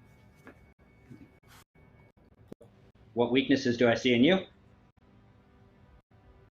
For speaking frankly, yes. It's good to know. I don't know yet, but trust me, I'm on the lookout for it. Yeah, well, it's definitely going to be a few days. Close quarters on the ship. We're bound to figure out each other's weaknesses at certain points. Weak spots, anyway. And it's good to know that the ship doesn't necessarily have any, it being new. I was afraid when they gave this thing, it was going to be some rundown, century-old bird of prey. But it's good to know that this is a new one. And we will put a mark on it. No time. It'll feel like home. Well, I'm glad to hear it's more than just a fresh coat of paint. Yes. Although, I wouldn't be able to tell the difference. Yes, well, we are, as well as being a ferocious people, we're sentimental. Half these ships here are at least half a century old. They like to keep the older ones around just for the honor that they take, even if it's to the detriment sometimes of their performance. We've got a lot of work to do to catch this bird up. Let her write some of her own stories.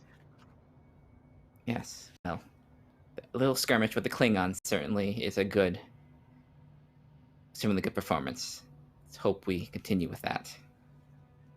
Nothing was damaged, thankfully, and systems performed, and the crew performed as well as they could.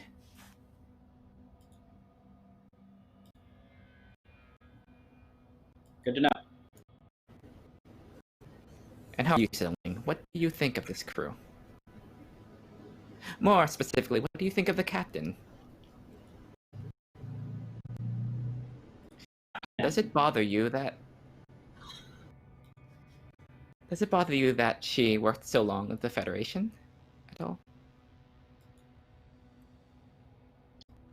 I know a bit about the captain's time with the Federation. Happened to cross paths with her, in fact. There was an invasion on a far out Klingon colony. Federation ships had escorted some Klingon reinforcements to fight back, even in the midst of our tensions with them. Suspicious, I found, but much easier to understand when you learn that the captain of that Federation ship was the captain we have now.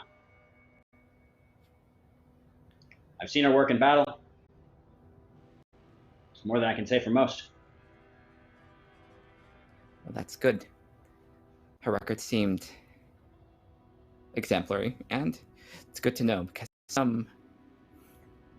the crew, I would hope, does not look down upon people that spend too much time outside our empire, so.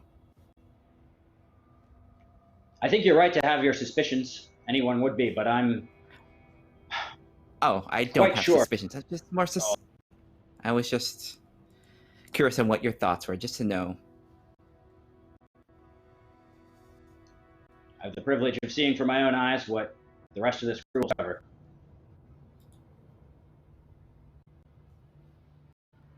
Good.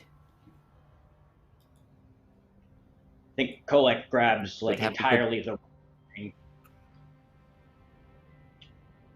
Isn't possible that I could Well, we must all. give you a hand while you're down here, is it?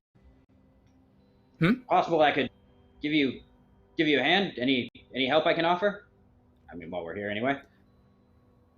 Well, if it would help you get acquainted with the ship, of course. We could always use an extra set of hands down here. And who knows? Someday it may come in useful. I'll get used to the systems we're not acquainted with, just in case. This is a small crew after all.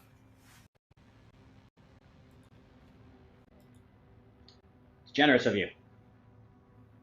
And yeah, he'll take up absolutely as much as she's going to offer on cross training on the side of the ship he knows the least about. Yes. So I think I'll take Kolek around the just to do some general maintenance around the upper decks. Okay. Just getting readings, checking machinery, getting the Jeffrey soups and stuff. Very good. To use some video game terminology, the other crew members, so our NPCs, do notice the two of you talking and interacting, and they will remember this. So you do notice a couple of curious glances from other crew members as you're doing this. Though nobody says anything or makes any sort of it's something not like a bad look or anything like that, just sort of a like, oh, that you might notice. With that, I think we'll fast forward a little bit to Deep Space Nine. You arrive at your destination. Of course, you get the hailing call from Ops, where you're able to request to dock, and they give you a docking spot at one of the upper pylons. And just for fun, Tavana, let's see how well you park the ship. So let's go with a control and con on this one. Stay in the lines. It's going to be a success. It's very easy. Well, I would like to say before this ship launched, Tavana took her batleth and got it into an environmental, went outside and just dragged her batleth down the side of the ship because there is no Klingon bird of prey that wants to go out with a fresh paint job. The ship has taken damage. All right, control plus con. You said control plus con, correct? Correct. Just one success is all you Okay. need. All right.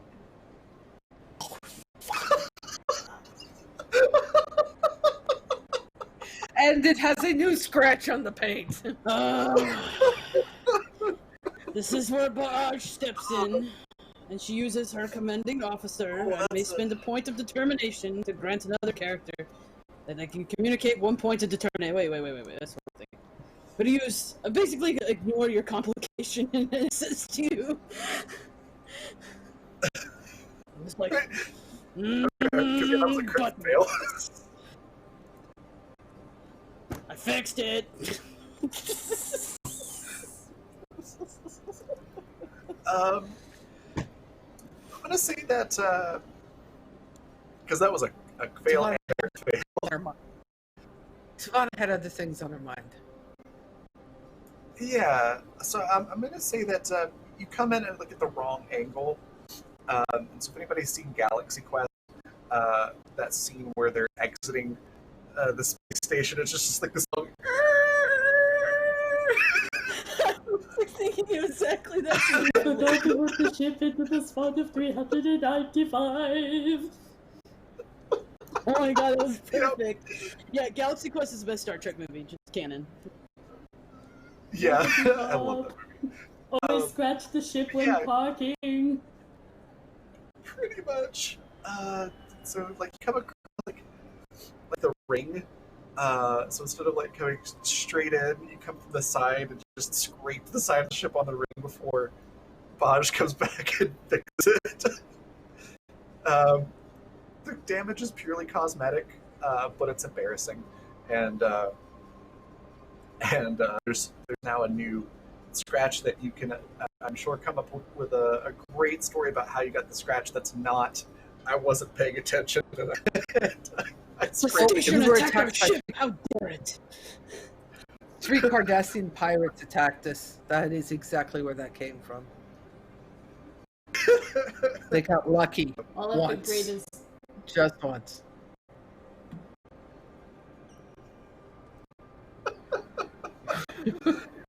Oh goodness. So you manage to dock the ship eventually, and you have some very concerned, nervous-looking technicians right outside the airlock. But they She just they don't glares say at them. anything, they just- Yeah, she just glares at them. It's like she's just daring them to say something. Just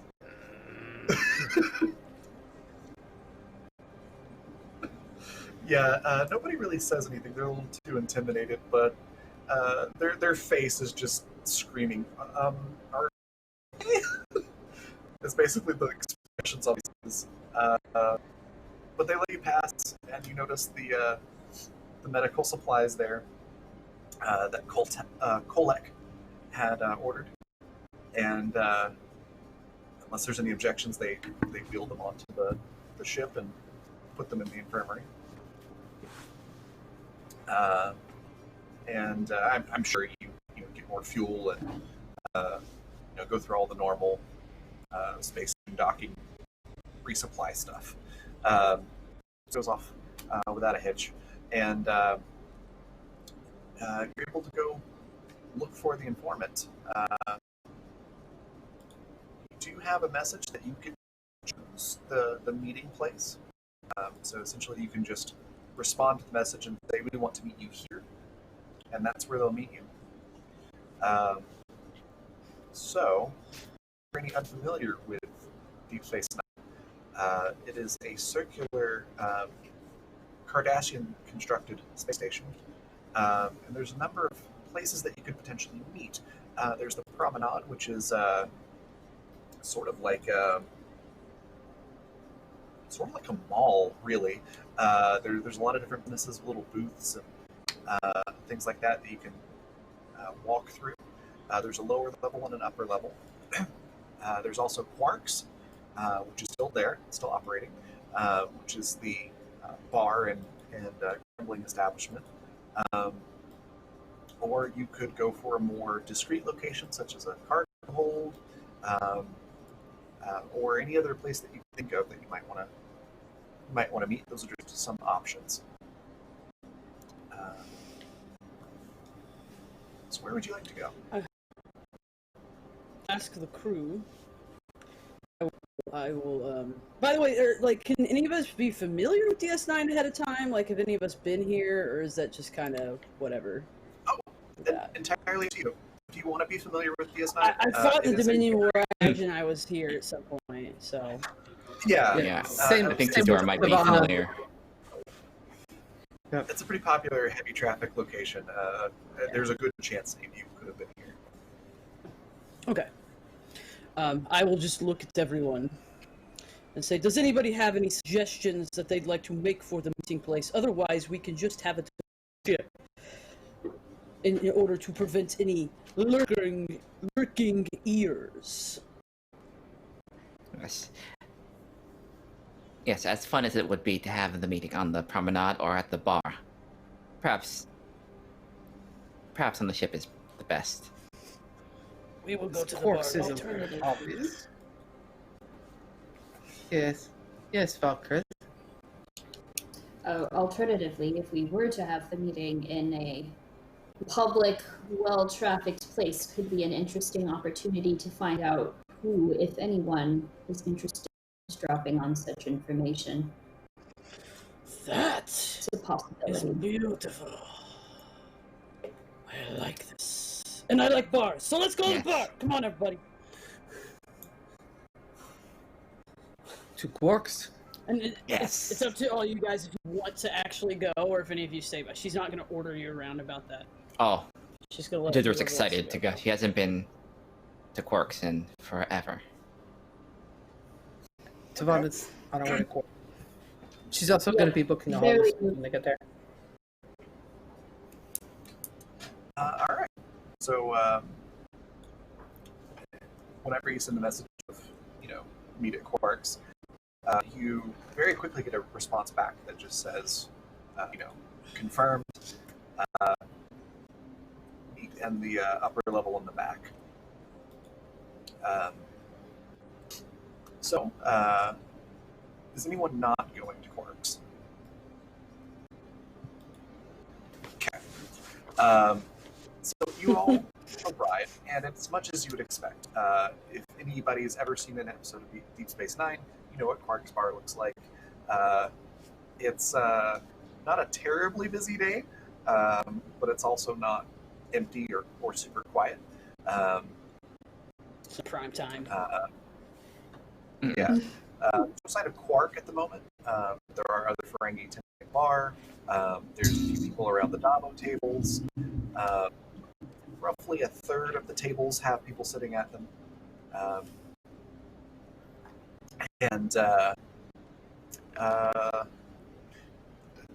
Morn is even sitting in his usual stool.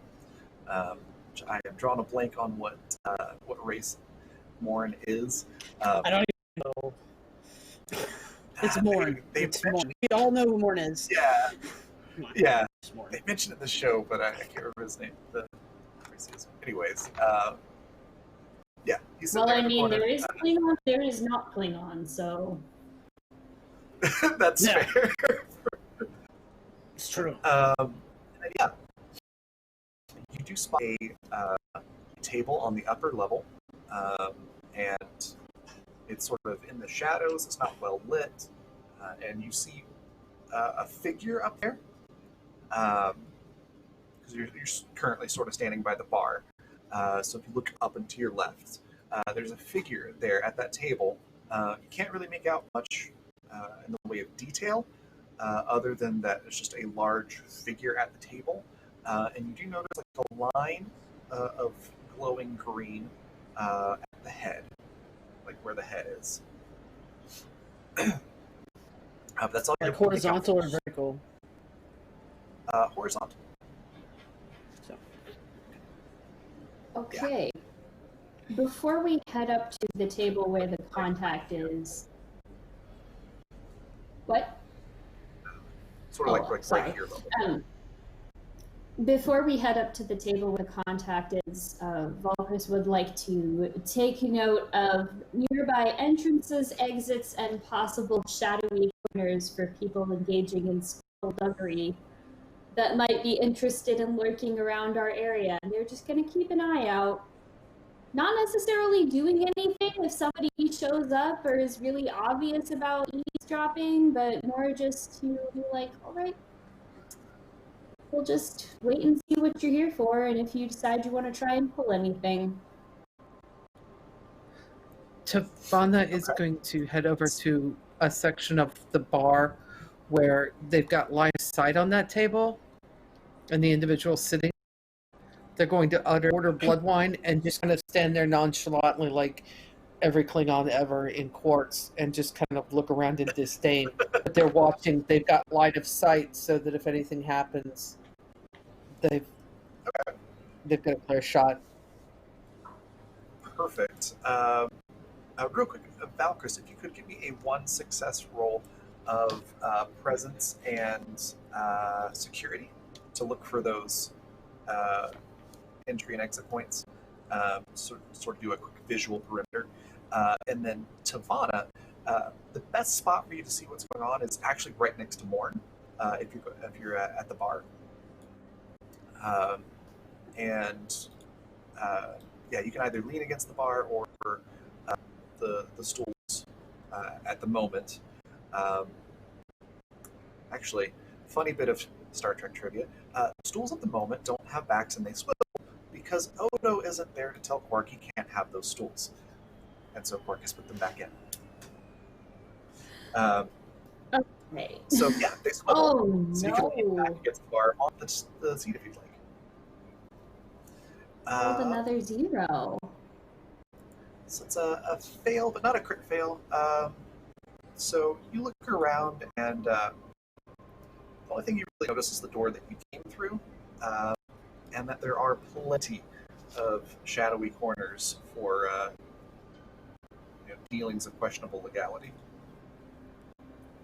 My training has failed me outside of the halls of Klingon power. I am helpless. You should have rolled 2 die though. Just because you needed 1 success means you should have rolled. So roll 1 more. Like, I'm sorry, I'm not gonna take the. I'm just helping you guys. Oh no, that's fine. Yeah. I'm just trying to figure out how the sheet works and all that. Oh, you're okay. Yeah, you're right. It did only roll. Oh no. I tried. Well, I rolled the exact same thing, so. Same result, but yeah, you'll pretty much always roll 2. It's one of the classic, like, huh? Is there movement over there? Nope, definitely nothing. Yeah, you only notice the entrance and exit you came through. You notice a couple of shadowy corners because they're very obvious. But aside from that, you don't notice anything. All right. So your contact is obviously here. Do any of you go up to talk to them? We will take our time getting to them. You know, gotta do the Klingon thing in the bar, right? You gotta like get everybody's attention drawn to the Klingons so a couple can slip off. That's what bar's planned. So she's just in the bar and she's drinking blood wine and singing High Chancellor Martok, High Chancellor Martok, Jeshuvi, say my chumeyu, Mashov Nagas, Majochu, Bay, Majaku, Batfesh, Shokida, Vapumatimu, Porek, Mashutap, Kumalekum, Shuta, Mao, and slams that thing down. Because that was amazing. It literally gives you momentum for what you're doing. I'm giving you a point of momentum for that song because it was amazing. So you're at 4 momentum now. Tavana is singing along, clang Morn on the back, and you all know this Morn song. Kind of This is like almost falls out of the stool. But just sort of nod at you. And that sort of like full body nod. Yeah, all eyes are on you. That was absolutely amazing. And yeah, everybody's looking at you. You have the full attention of all the patrons and the Dabo girls and the bartenders and everybody.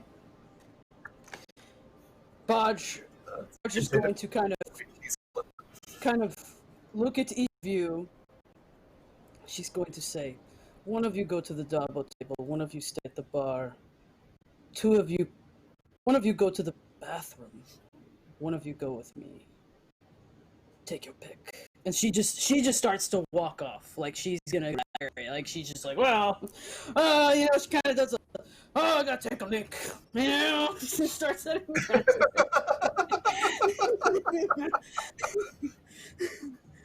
like it just kind of broke up naturally, that kind of thing, and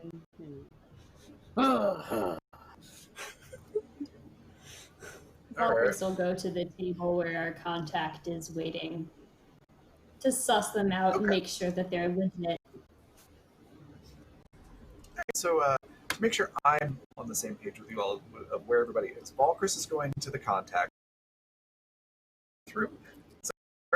Well, pretending it's bathroom on the way up to the table, like. Okay. The bathroom is where all the Klingon spies claim to be going, when really they're going to figure out the plots of our enemies. Okay.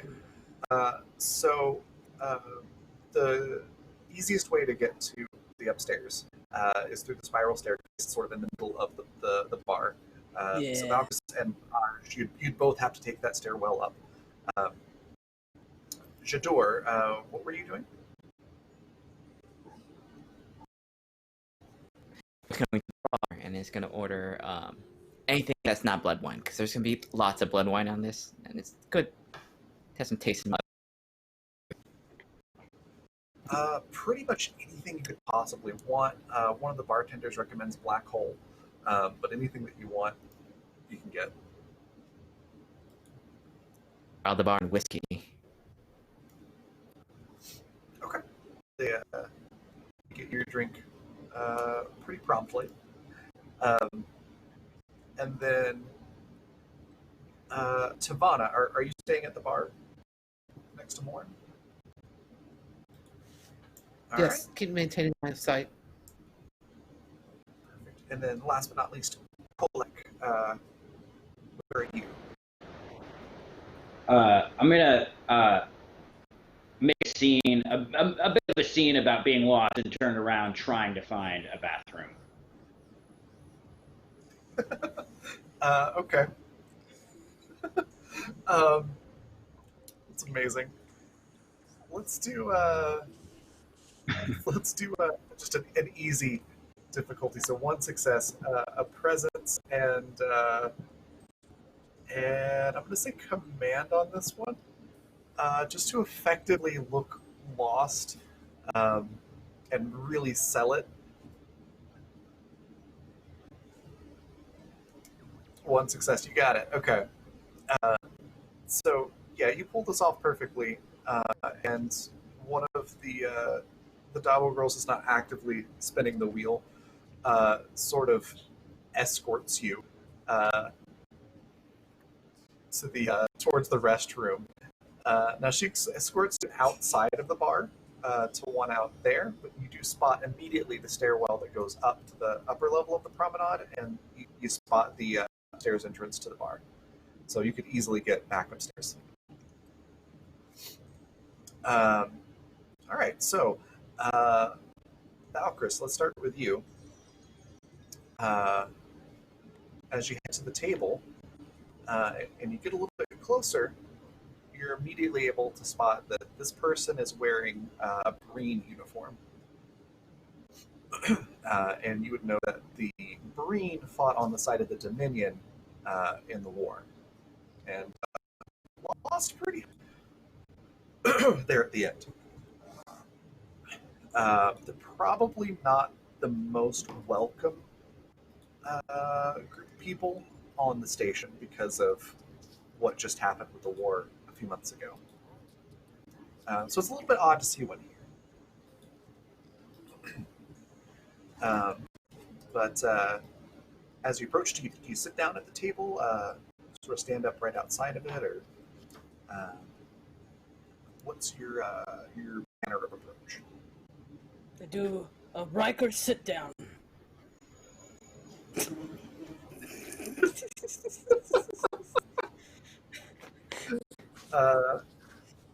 Is that what Baaj is doing, or just what you're suggesting Valkyris do? Raj does. Okay. Just You're gonna able to- sit down casually.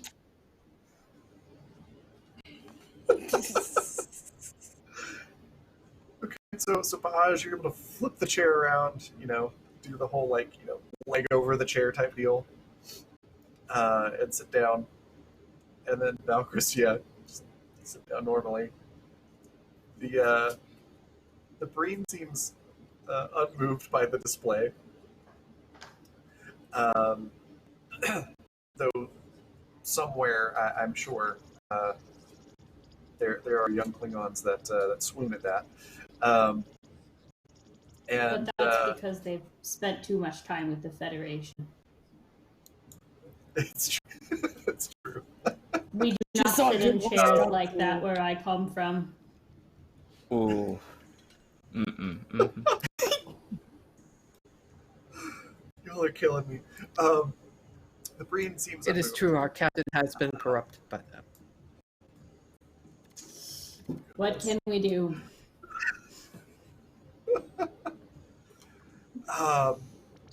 And they basically don't say anything until you speak up.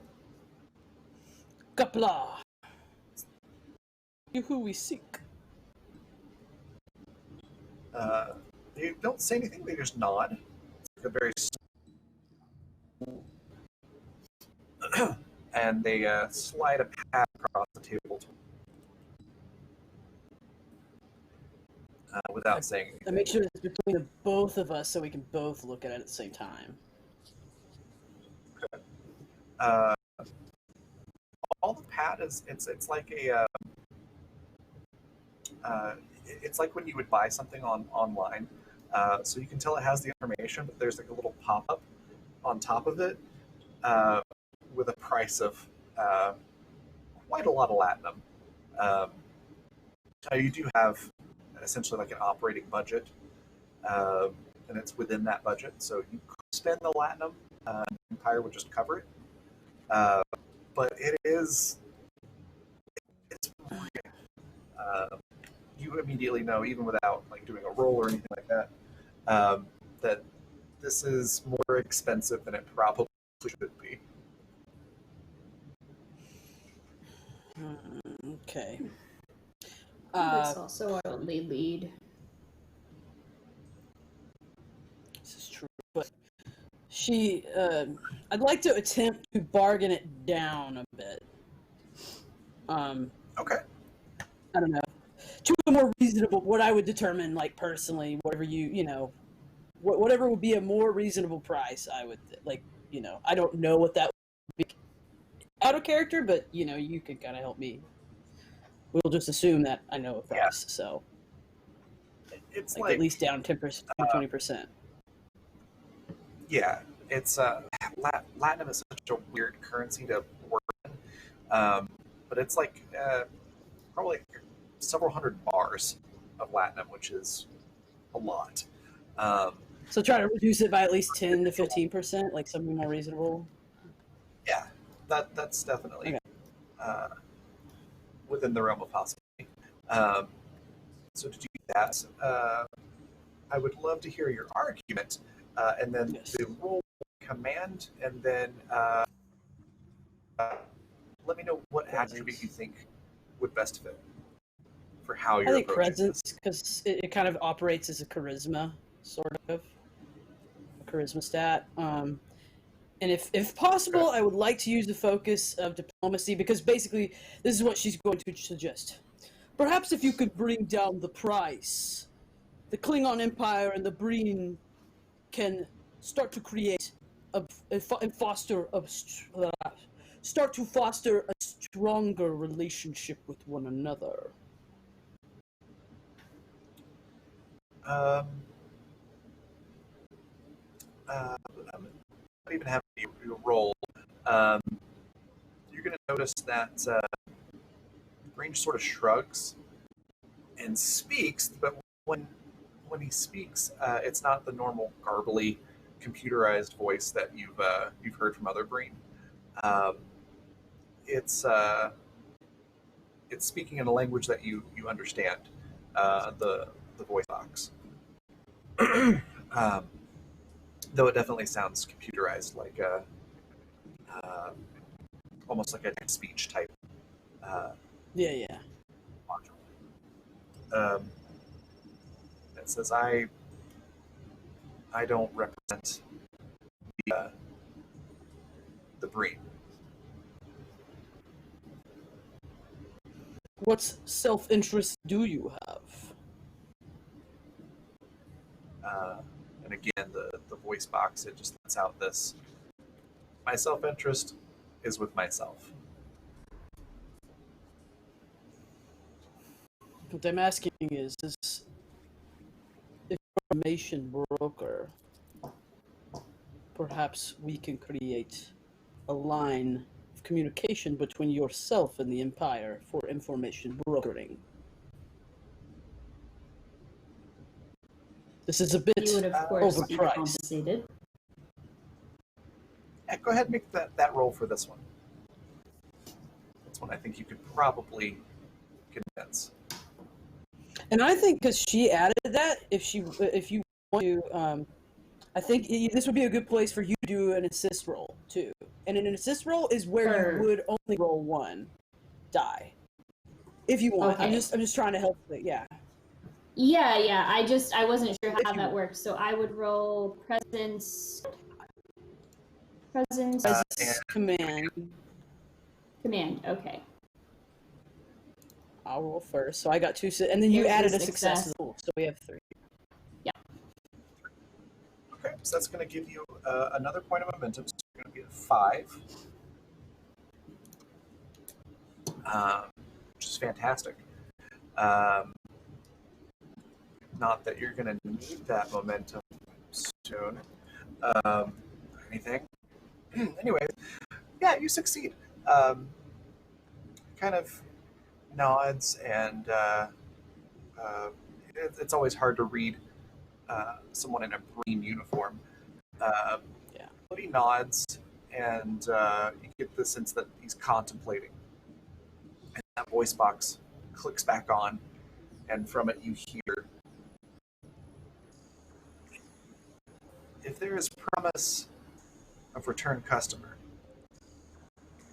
I can give you a customer loyalty program card, which is good for 10% off for. You get the sense that maybe the translator's not quite working properly. Like, you're not quite sure if that's what he meant to say, but the point gets across that you get 10% off of this. With the understanding that you'll continue to do business in the future. I look at Valkyris as if I'm kind of eye to eye asking, you good with this? If the information is good, I see no reason why we wouldn't want to return to you in future. Let that be your guarantee.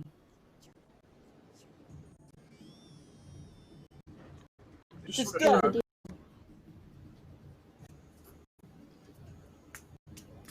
of shrug and Don't do it like that.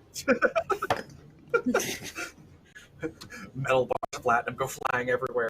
No, they just sort of shrug and press a couple buttons on the pad, and then you see the price lower. You're able to make the transfer. With that, as soon as you have the information on the pad and you verified that you can read it, it's up and walks away.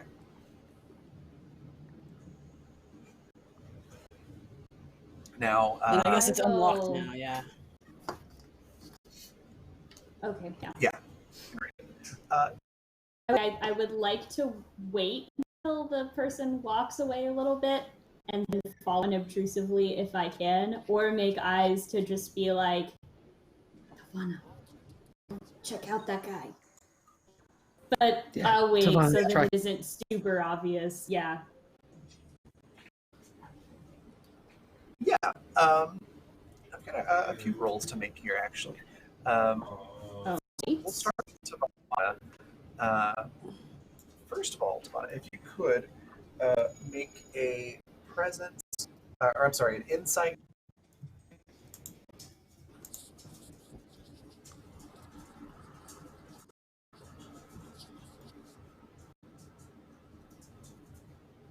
Insight and and I'm sorry. Insight and security. And for this, you're going to need 3 successes. Oh, I can use momentum to add another dice, correct? Absolutely. All right, I'm going to do that since we have 5. Okay. Drop that down for All right. Let me make sure I don't have anything that's going to help me here.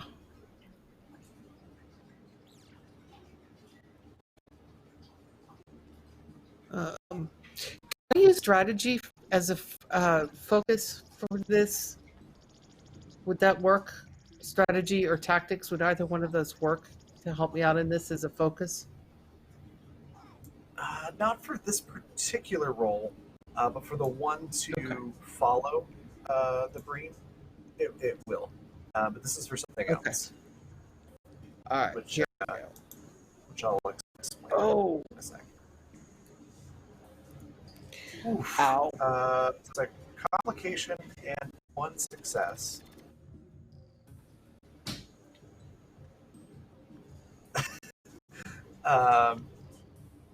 So yeah, you don't notice anything out of the ordinary. And I'm going to say that you don't notice anything out of the ordinary because as you stand go potentially follow the Breen or get a better look, you didn't notice that someone had spilled their drink on the floor. And unfortunately, it was a very viscous, slippery drink. And you kind of go flying. Your foot flies out under you. You crash into Morn. The 2 of you topple down onto the ground. Morn flails and knocks a tray out of a waitress's hand. And dishes crash. It's just a horrible, loud, distracting scene.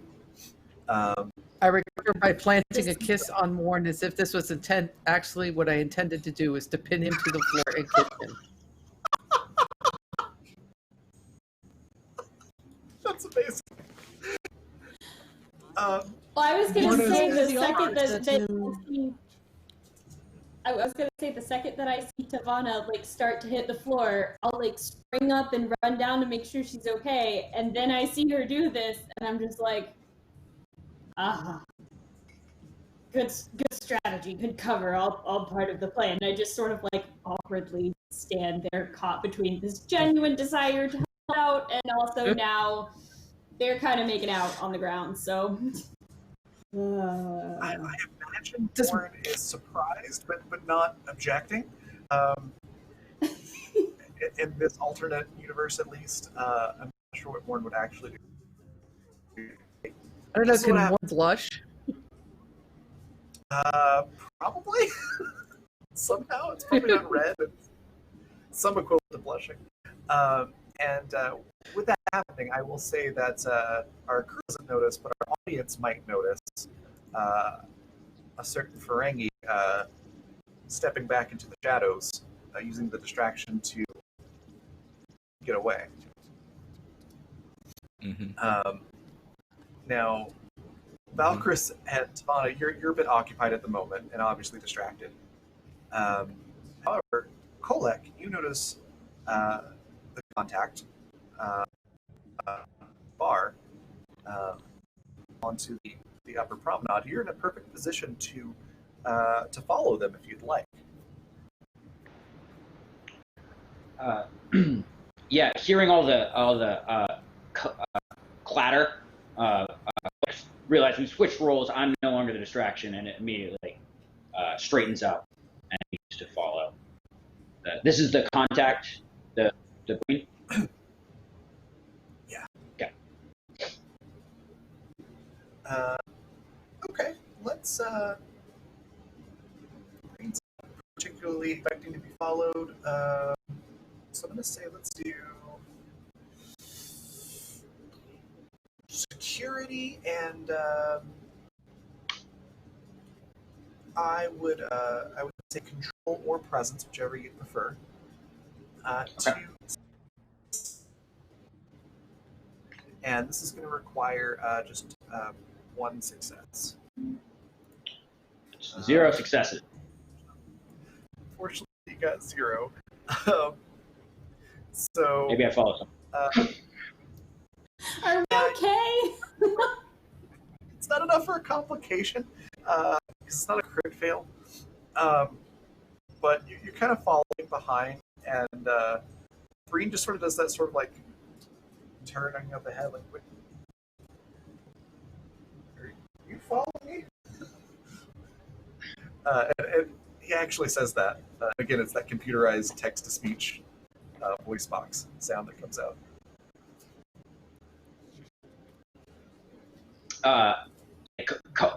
Colette looks down into the bar to see if anybody, if he can get like a signal from anybody else. He's sort of behind the curve here. I think everybody's probably pretty occupied. Baj might be able to see you from her vantage point.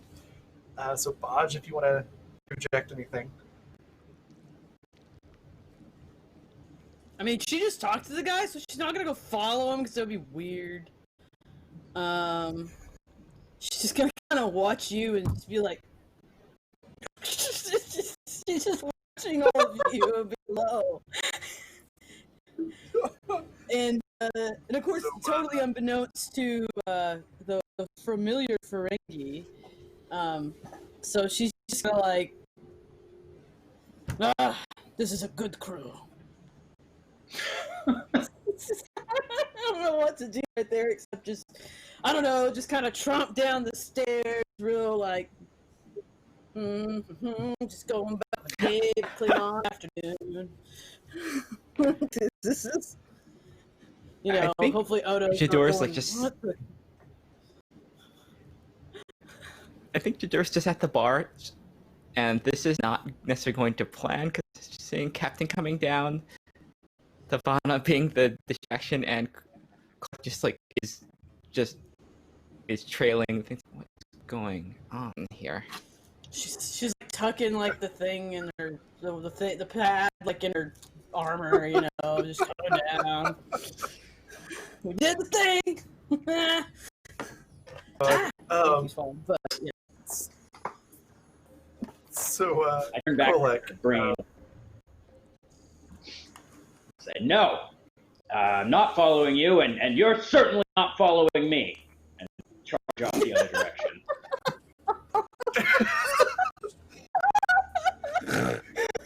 So again, the Breen uniform is like a environmental suit almost with a helmet. Yet somehow, even with all of that, you can just sense the just absolute befuddled expression that the Breen must have in that helmet. But he just turns.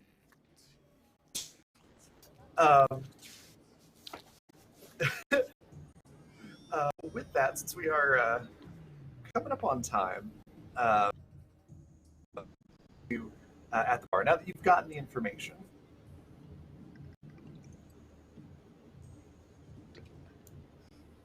aside from cause property damage part to raise a ruckus. We pay for the Tavana- damage we cause. Yeah, Tavana pulls back her kissing board and goes, "You cheeky bastard!" and slaps him and stands up and walks away.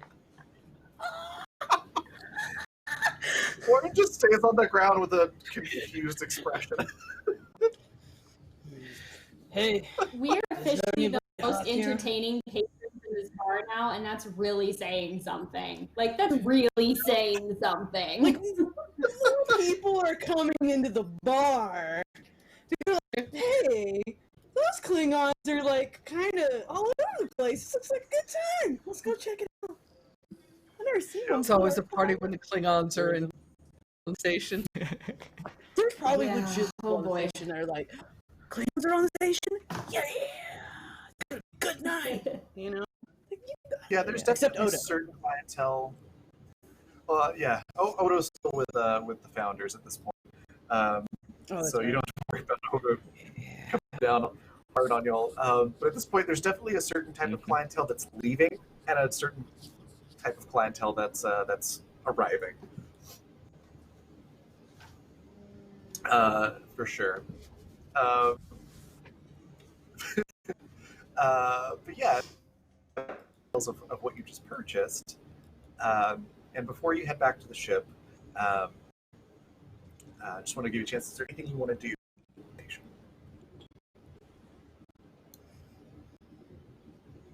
Get drunk? No, Yeah, get drunk. a little bit. Basic partying and all that jazz. Then. Okay. So eventually you're able to. Oh, sorry. What was that? I just know Tavana had something that she wanted to do while we were here. Yeah, Tavana is running a holosuite, and will eventually go to Volkus and say, "Shall we spar?" With pleasure. Okay. And you don't see us for several hours. However, there Nice. is opera faintly floating away. Melor. Okay, sorry. Okay. Yeah. Quark is the one to take that order and goes, "I have just the program," and hands you the data rod and doesn't ask any questions. So yeah, Mercifully. those 2 hours. Yeah. Because this is what I always wanted to answer Quark's questions about. Yes. Yeah, Quark's just like been involved with a Klingon woman. No questions. It's basically like no judgments, no questions. Have fun. Don't tear it Holosuite. So Bosch, the information that you get is that essentially the first report of where the sword was in the Gamma Quadrant. That a certain group of Ferengi had bragged about finding a unique Klingon sword on a Vorta homeworld. And the rumor, it confirmed, but the rumor is that they sold it to the Vorta there. Stupid Vorta. So that's She's not happy, but she's like, it is what it is. Let's back away. okay. And with that, you've got your next destination to go to. And with that, I think the camera is going to pan onto the bird of prey. Probably sometime later, after you've disembarked from the station and you're on your way. And the camera is going to pan into the ship, and the ship looks fine and certainly not ominous at all. And then the camera just moves its way into the infirmary, where there's a box of vaccines. And because we got a Bane from all those retweets, there's some cooing and chirping coming from the boxes. No. No. Tribble. No. You fire these toys right now and just get her off the ship I right have a feeling. Oh, no.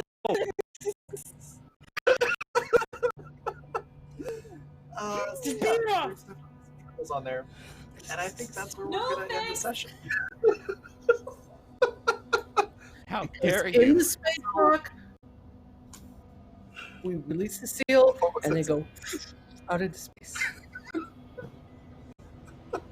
That's assuming you all find them in time. Yeah, this So is we'll the, this is deal the with that. Jadur problem, trying to find the like original. So yeah, we'll find out how you deal with that next week. But fantastic first session, you all. That was you got some combat in there. You got to cause a scene, and At a bar? it was great. At a bar, yeah. You started a sort of bar fight almost. Yeah.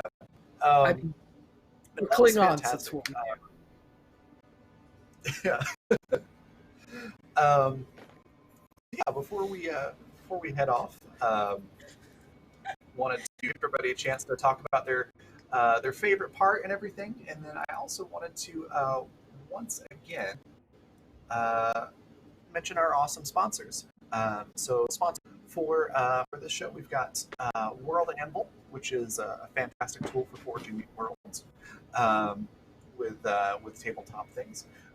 We've got Mage Hand Press, and they make Dark Matter, which is a fantastic D&D in space book that they've come out with recently.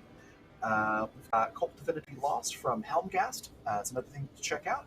And then finally, last but not least, we've got Modiphius, who makes Star Trek Adventures and just came out with the Klingon book last month. Yes, last month, which we're playing with here. So thank you again to all the sponsors. And again, links are in chat. The Klingon book is actually available for pre-order now. Was it pre-order? Yeah, it hasn't come out yet. Yeah. Thank you Only for because I clarifying. was disappointed when I looked for it myself, and I was like, oh. Gotcha. Okay. Thank you so much for clarifying. I thought it was already out. Okay, so it's available for pre-order. Definitely get it. It's cool. It's great. So yeah, thank you again to the sponsors. And yeah, let's talk about the session and where we can find you and all that. So let's go opposite order. Start with Dev. Favorite part and where can we find you online? Hey, that was an awesome first episode. I was really excited to meet everybody and had a good time sort of seeing where the battle lines are drawn and sort of everybody's different approach to the mission at hand. So my favorite part was just seeing all the different approaches to it and seeing how our captain sort of whips us into action and the different ways that we interpret that. I'm Dev Preston. You can find me on Twitter at DevPresto. I'd also like to give a quick shout out. If you like this show, some good friends of mine are in this Star Trek cover band called the Roddenberries. You can go to their website at theroddenberries.com. They have a new album, and all the proceeds from the album are going to charity. They're a great time, great show, and I just want to give them some love. Thanks so much for joining us this week. Fantastic. And then, Kat, what was your favorite part, and where can we find you? Good stuff.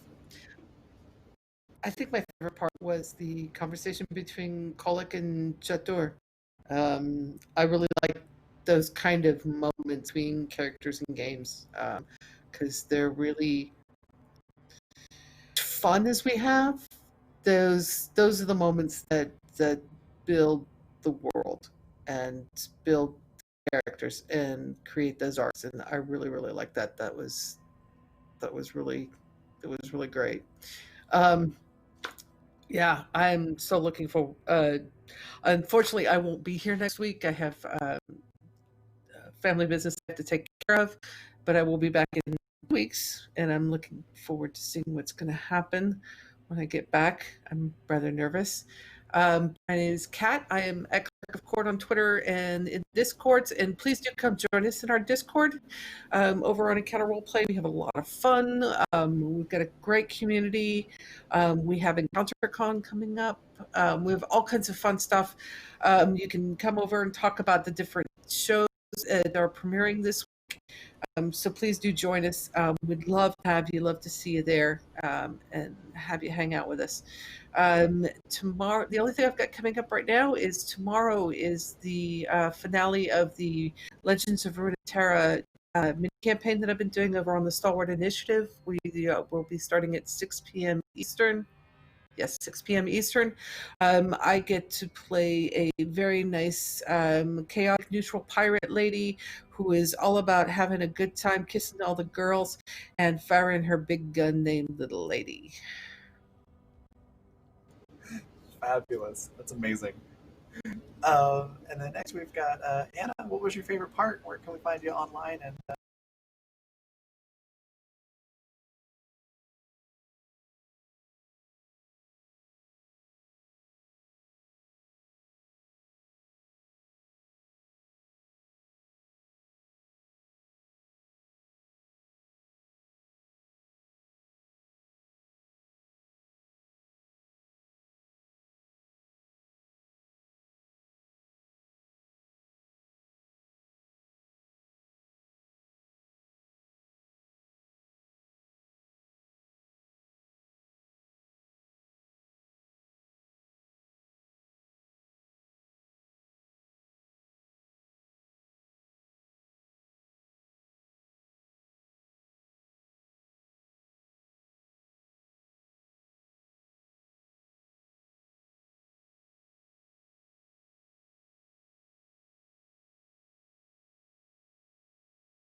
Shit in like they'll be in the engines forever.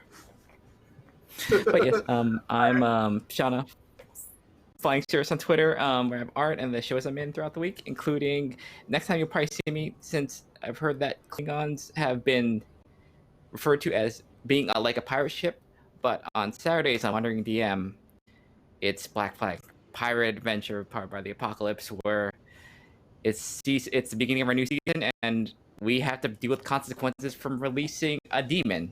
So hey, and we're gonna go straight into a pirate ship fight. So hey, and then after that on this channel on Mondays it is Crown Lens, where our house nearly avoided being just totally destroyed.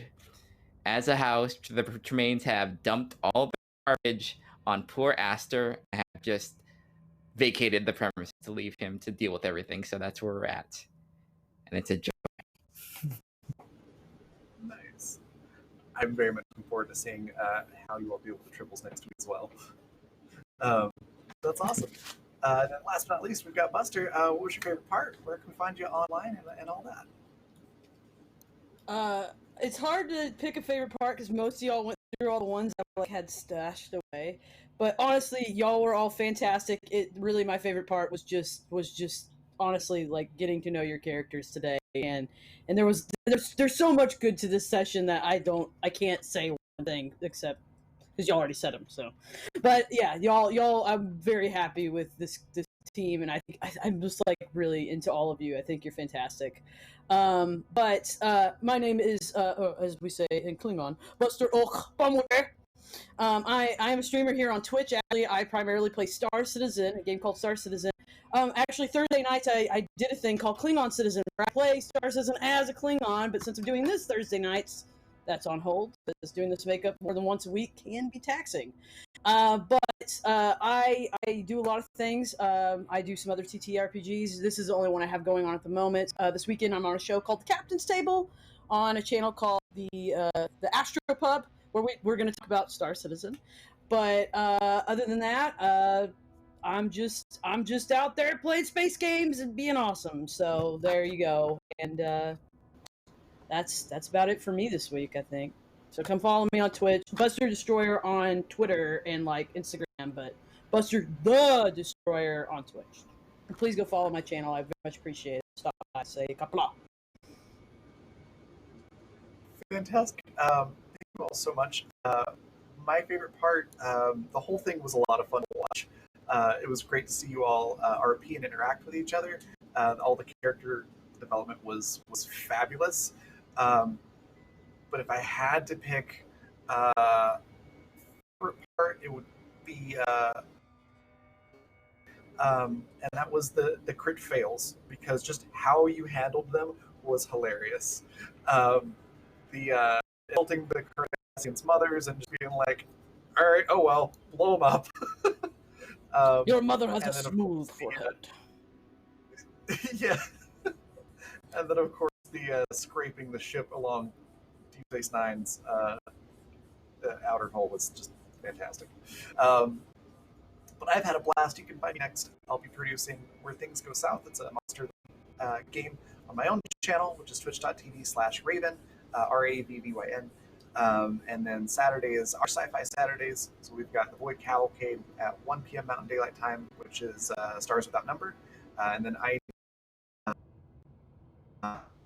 which is a sci-fi game where the main characters have lost all their memories. And that's 7 p.m. Mountain Daylight Time over my channel. So that's where you can find me, also on Twitter, which is right there. And yeah, thank you again to everybody who subscribed, gifted subs, did bits, all of that. Thank you so much. And yeah, I think that's going to do it for us. Thanks, everybody.